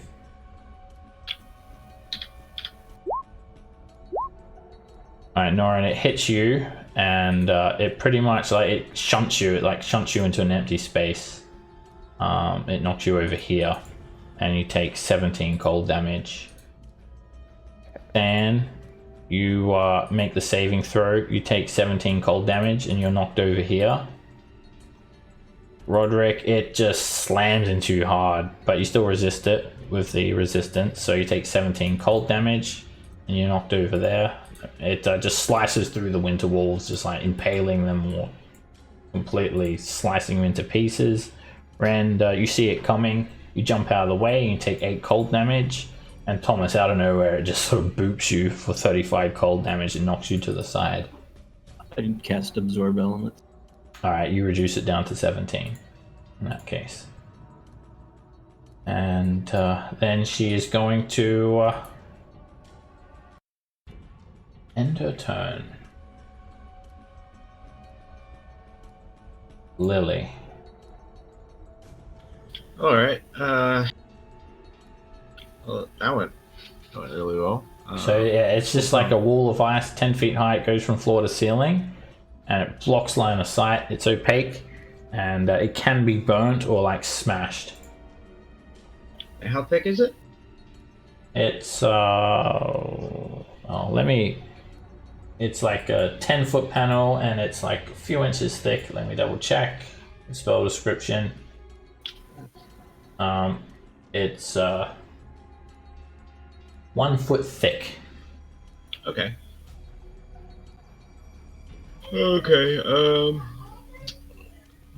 Pop back in 10 feet away. Would it make sense if I could pop in like here and then shimmy through these squares into here? Yeah, you can squeeze through. It's just difficult terrain. Okay. So that's I guess I will use a bonus action to blade. Okay. So we'll do that. And then let's see. I guess I'll just attack the wall. Okay. These walls are supposed to be connected as well. I made them a bit thinner so we can get a bit of a visual exactly where it is. So yeah, the wall can be attacked. It's got like 12 AC, 30 hit points, and you can destroy a 10-foot section at a time. Vulnerability to fire damage. Also, Thomas may tell you this from identifying a spell from earlier. If you do destroy some of it, it'll leave behind this frigid air, and if you move through the frigid air, you'll take more cold damage. Right. So Okay. to destroy it, you're going to make like a gauntlet of cold up the stairs as well. All right. I don't know if that's helpful at all. Maybe. All right. Well, whatever. I'll back up a step and I'll just Honestly, I'm not sure what to do about this, guys. Alright, you can take the dodge action because you never know what she's going to do next. That's fair. Yeah, I stuck around, so. Man, we killed her dogs. Let's go. Than. I'm gonna try to dispel this magic. Okay. Let me double check. Okay, somebody has a real spell. Yeah, this should be dispellable because it's not instantaneous, so it is dispellable. It has a duration, 10 minutes. All right, DC is 16. Make a wisdom check.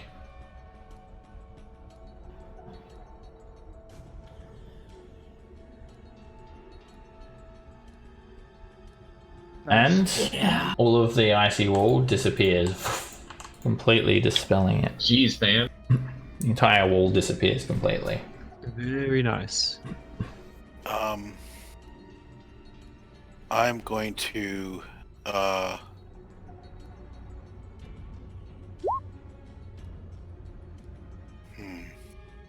don't want to go up there first, so I'm sorry guys. I'm gonna not do that. Oh, actually, you know what? Fuck it. I'll go up first. I'll be the guinea pig. Man. Snow falls, everyone dies. Yeah. Okay. Well, actually, you tell me first. I'll move 15 feet up the steps, and what do I see? You see this. The stairs continue up, and you just sort of see a landing about 5 by 10 feet, and then it's just like a shelf with some crockery and whatnot, and then a wall, sort of passageway that opens up to the west. Okay, then I will move 20, 25. Alright, you come around the 30. corner and you see what looks like a kitchen. There are a number of tables, chairs, and there are just jars and all sorts of things that you expect to see in like an old lady's kitchen. Everything except for the hag. No hag. Interesting. I don't see her up here, guys. I'll move another 5 feet to there, and then end my turn. And there is another room off to the western area of the wall. Over there? Yeah. Okay. Norin does warn everybody. He saw her stick her head through the wall, so she can move through the walls. Roderick. So I start making my way up. It's 10, 25. Is that up to the next floor? Or is this Yep. I'll put you up there next to Than. There we go. You see yourself? Oh, yeah. And I have to go around there, don't I? So if I dash, go 10. Is this? Oh wait, which way does it? This is going Yeah, down. yeah. So this is That's gonna the top there, and then the kitchen area up ahead over here. be 20. So you just see like a sort of cluttery, dwar-looking hag kitchen. Shelves, pots, jars, chopping board, and spices, and a little hearth, clay pots. Nothing really looks particularly sinister either, just like an old lady's home. Sure. There is like that's as far as I can go. curtained off area to the back, which All the is suspected sinister is a stuff bedroom. is saved for the outside decoration. Yeah, it's actually pretty homely inside. Alright, Ran except out of budget for the creepy stuff. you don't you haven't read the labels of the jars yet. Alright, Tom. I'll just take the dodge action. Okay. Alright, suddenly the entire skull is filled full of an icy blizzard. It's a 20-foot radius, and it should flood the entire lair. And when it does this, everyone, so everything is lightly obscured, and when you start your turn there, you're blind. Everyone is blinded. Damn. Just Is this like the sleet storm? an icy blizzard. Just everyone's blinded, that's it. No difficult terrain. It's funny because it's lightly obscured, but you're also blind, so lightly obscured doesn't really make a difference. So it doesn't mean anything. Yeah, so if you start your turn there, you're blinded. So, Ren, you're blinded, you can't see anything. Just out of nowhere, just an icy blizzard just floods the entire skull. Can't see nothing. You can just sort of feel your way around and move around. Alright, then I'll head forward and feel my way around to the stairs. So that's what, 5, 10, 15, 20, 25, 30. Alright, you get to the top of the stairs and there's something there. You'd probably attack it. Could be the hag. No, That's me. you bump Don't do into it. you bump into Than. And then I think that's 40. This is the way you want to go. This direction here. Oh, sorry. All right. Stay within the hurricane, please. Oh, I see the stairs now. Yeah. It's not only dark in here. It's actually you're blinded as well. So fair enough that you're knocking around into everything. Norin. All right. Guess I'm blinded by the blizzard as well. I'm going to take a couple of deep breaths. Bonus action.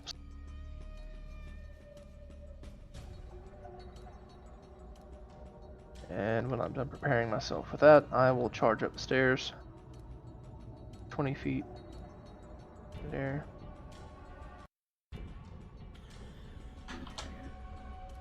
Alright, you run up and there's Rend and Than. You can sort of hear them ahead of you. And Yeah. 25.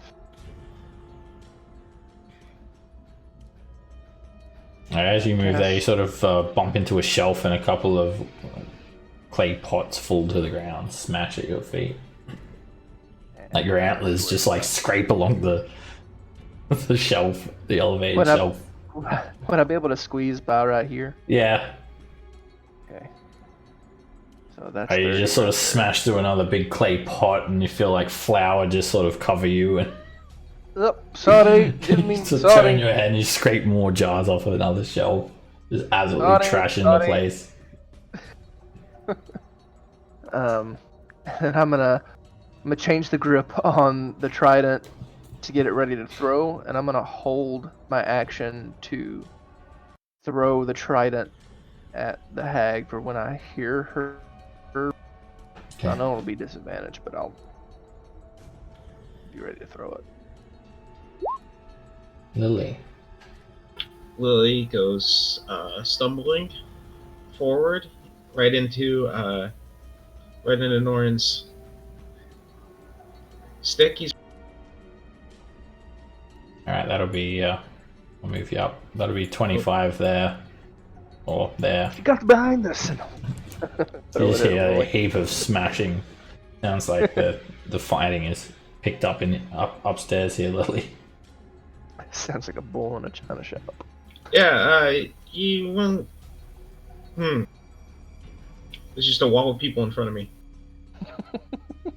Better than a wall of ice. True. Yeah, I'm sure that's coming. Touche. Gosh, this is. Let's see. Can't. Oh, I'm blind anyway. I can't see anything. Try the dodge. Yeah. I'm just walled off by people.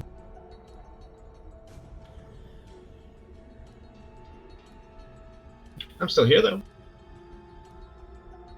You have my emotional support. Well, I had a pretty good glimpse of the room before the storm. Yeah, you And I know know that the there's room was something to the west. Yeah, to the west. You sort of move forward and you like sort of knock over a chair, you like smash into the table, you start crawling over the table, you like knock off some plates, you like step on a cat. Move forward, you like knock into another chair. So 30. You come around the corner and you actually see a break in the blizzard. I step through. And yeah, you just see like a curtained off section. And you pull open the curtain and there's a bedroom, but she's gone. That's where the magic happens. She's gone. Actually, that's where I'm gonna break initiative because she's gone. She fled. She's not here anymore. I She's no longer believe here. she said something about her sisters. Yeah. Yep. We'll probably see her again. Yeah, unfortunately, you're correct. So this is our house now? We live here now. Yeah, we just live here now. Look at me. Water's right. This is my skull now. I'm gonna I am the start captain searching. now. Well, since I'm at the bedroom, can I, Alright, this icy storm, it disappears like a moment later as well. I'll have a look around, check for any secret compartments, secret doors, secret stashes, anything like that. Yeah, you can make Yeah, a that sounds like a perception check then, or an investigation if you want to rifle through everything.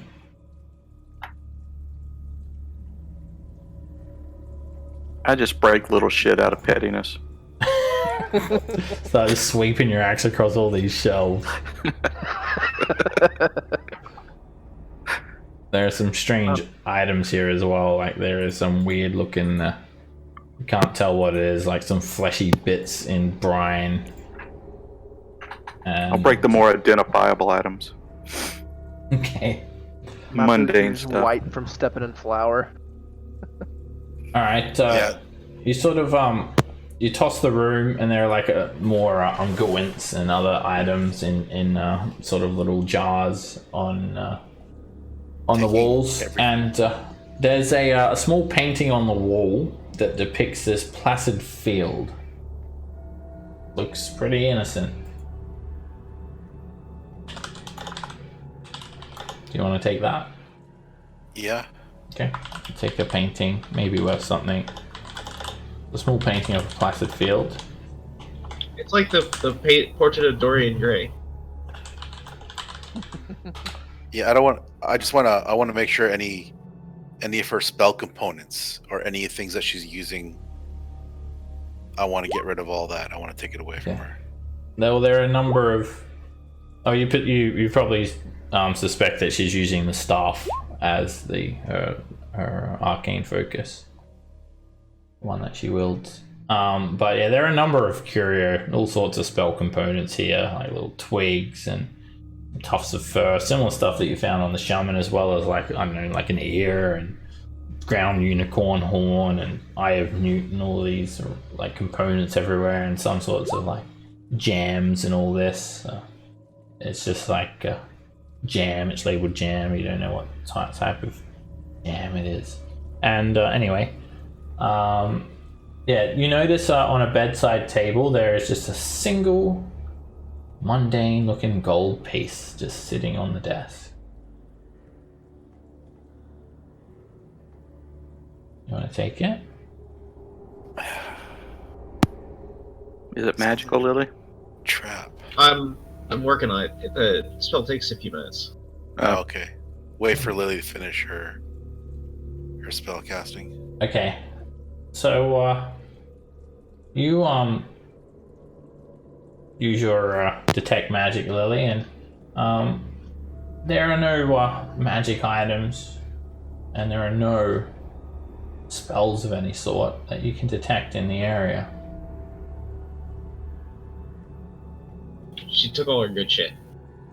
There is a few little inklings though of the arcane weave. It's not really like something significant, just like a little wisp here and there from some of the specimens that she has on the shelves. Little like pickled rat, all this all these horrible things that you can imagine that an evil hag would use to gleam some spells. I just obsessive compulsive point every one of them out to thought. Should Well. we go downstairs? Yeah. This was very fruitless. The magic least was in we her all took along. shelter.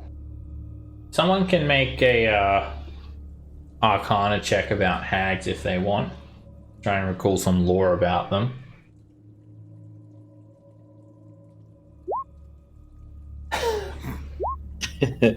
That makes sense, Thomas. You're just like, what? Not a lot of hags Hag. in California. I was only thinking It's of an old lady. my mother-in-law, that's all. No. Alright. It's an old lady. Alright, Fan, yeah, you're like of hags, they're like, usually they take the appearance of some like old grandmother and they're evil, they probably like eat children and stuff like that.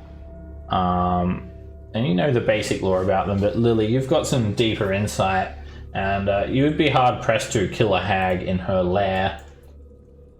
There's lots of information about them. This particular hag in question, it was a beer hag, a burr hag. They live in wintry Beer hag. lands. Yeah, Bheur.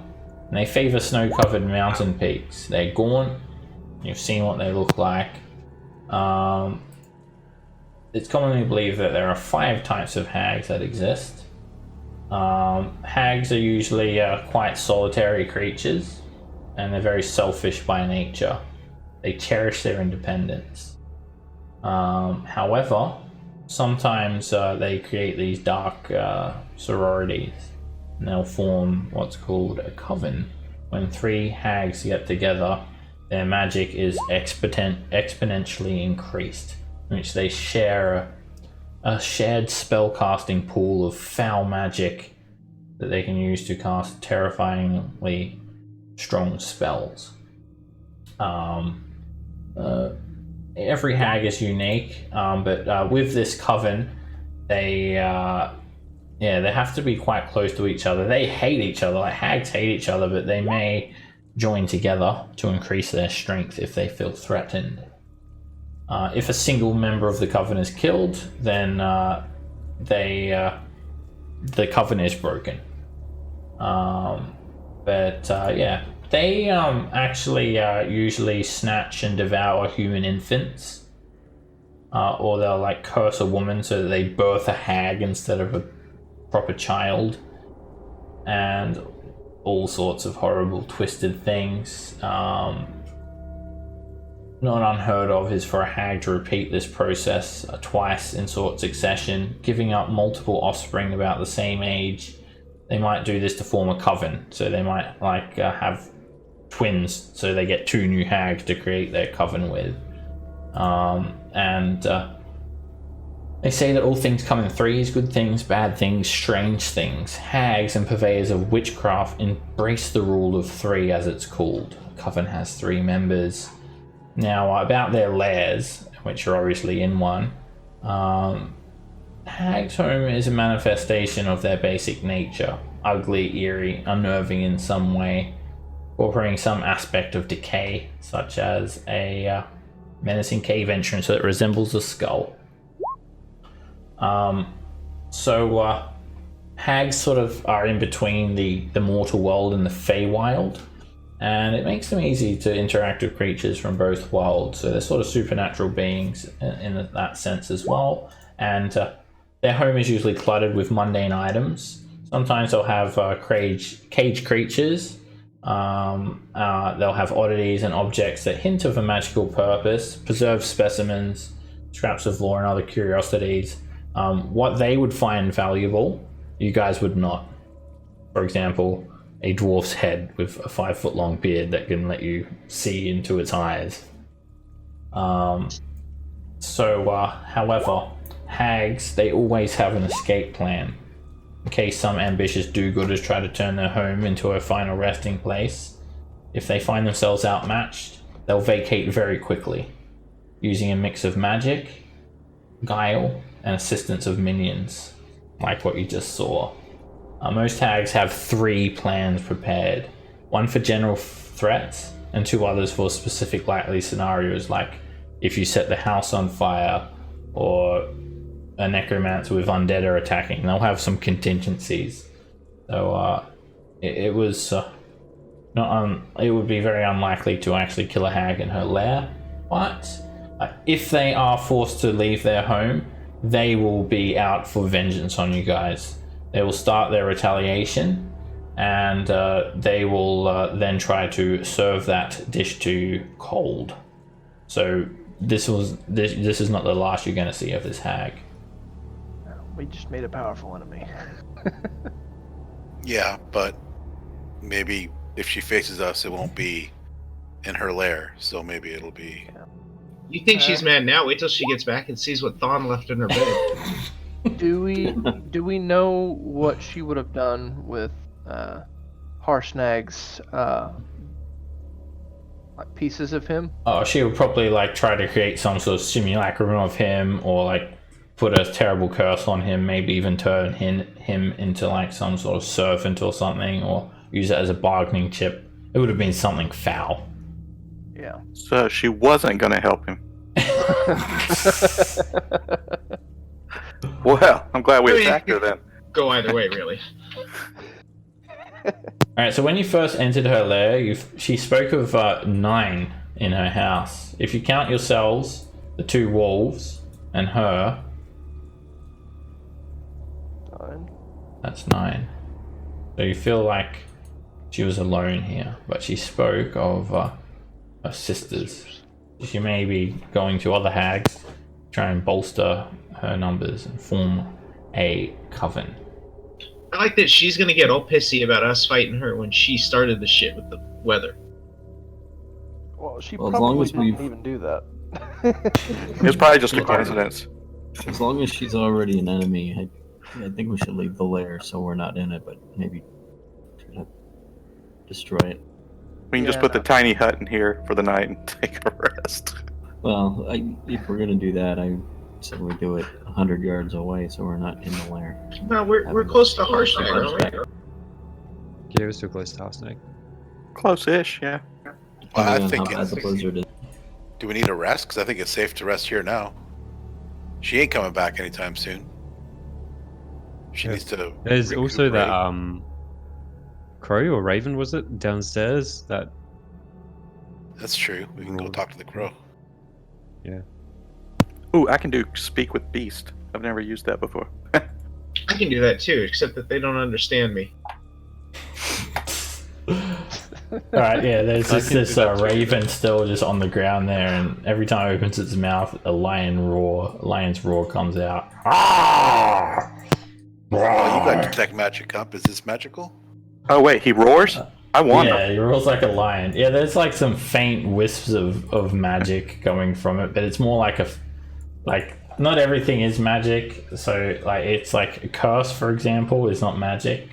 So yeah, you feel like it's more of a curse than actual some foul curse other than the I'd arcane pick him wings. up and name him Leo. Is there a way to? Huh. Because you said his wings were clipped. Is there a way to like fix that? Cast I mending. think I have removed Chris. No, this Alright. Leo will never fly again.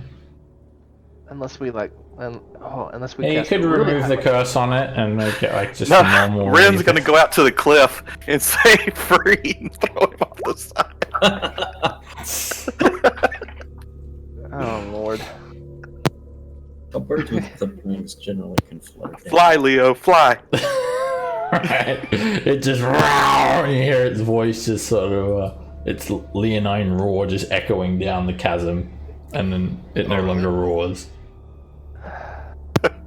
Huh. Congratulations, you just threw that thing all the way to the bottom. Obviously, that's where he wanted to go. I mean, I don't think so, but okay. Could have been an ally when he maybe could have. I set him free. Are we resting here? Could have been a powerful. No. ally. They could have given information. All right, Lily doesn't. She gets the heebie-jeebies and doesn't want to sleep here. Oh, really? Yeah, I we mean, got we a don't fire know and a how couch and a full kitchen. The we fire could- went out. we don't, But yeah, you could. we don't know how long it will be. I mean, maybe they won't be back, but maybe they will.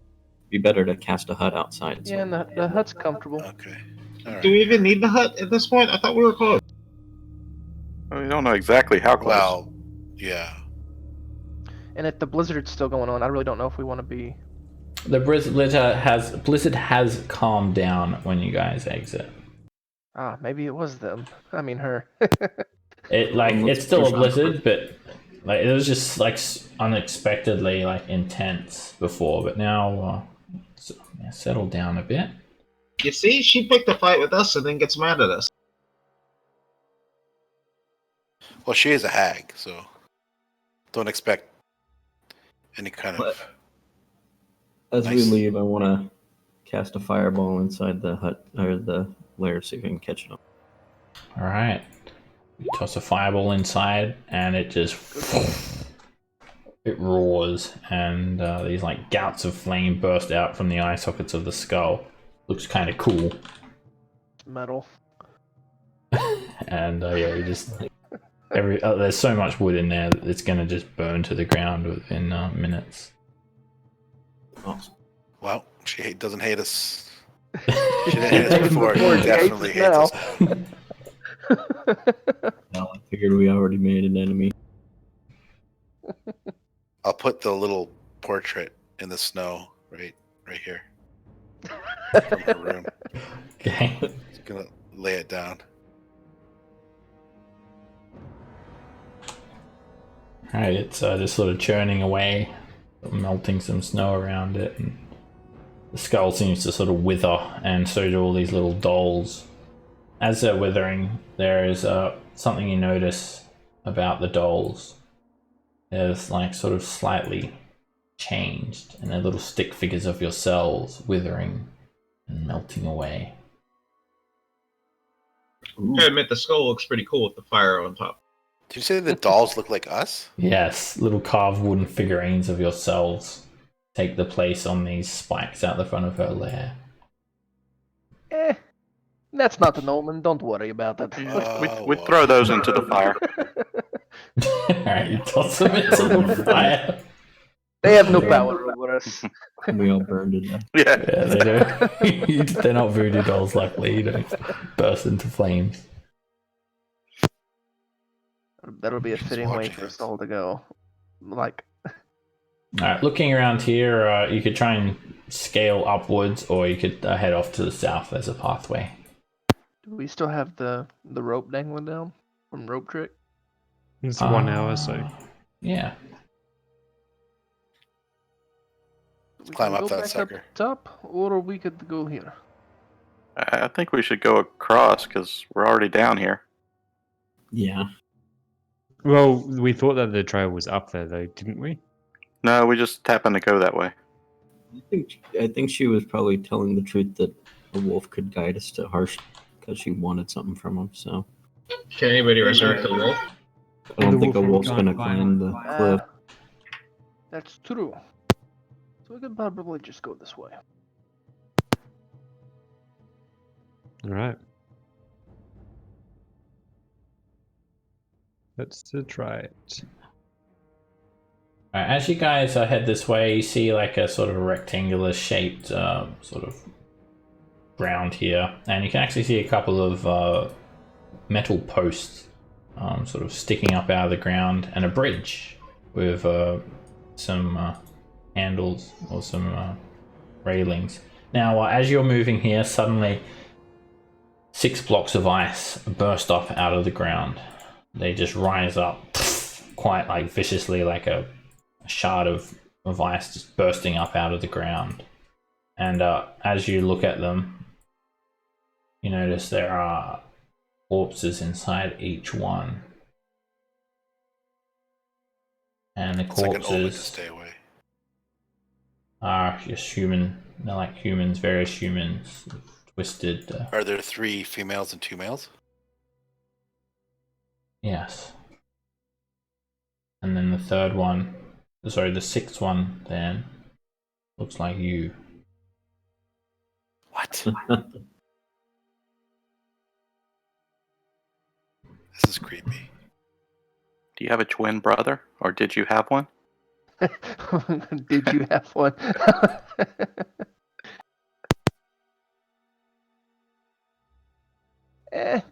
They are just trying to scare us. Yeah. Who's they? Well, I imagine it is the hags. Alright, you guys can cross the bridge safely because there's a railing here. And as you guys cross, something happens. You're like sort of walking and you see this dead troll up ahead. And suddenly like the road just sort of twists. And the strangest thing happens.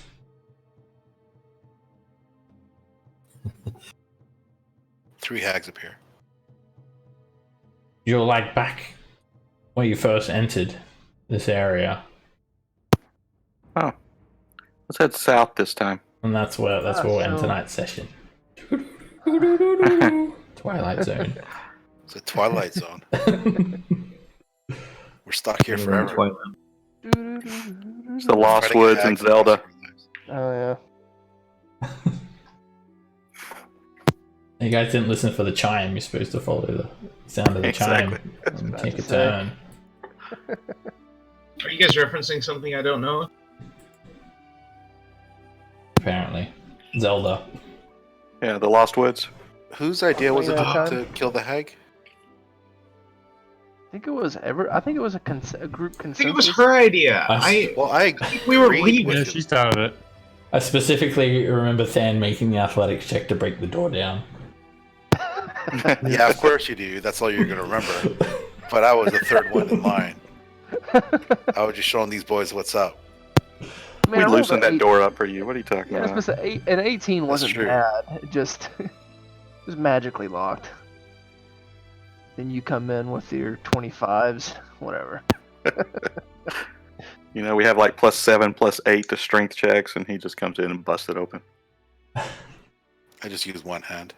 What's your strength modifier? +4. Nice. Because he's got the gloves. Oh yeah, you have the ogre gauntlets. I forgot about that. And then he's like I didn't. expertise or something. Expertise. Yeah. What are you talking about? I'm naturally this strong. That you don't see- Yeah, you take your gloves to challenge someone, and then you just lose. I mean, it makes sense for Norin to be strong. I mean, he's like 7.5 feet tall, and carrying around heavy armor all the time. Alrighty, guys. Thank you all very much, and I'll see you next week. And we'll continue exploring this spooky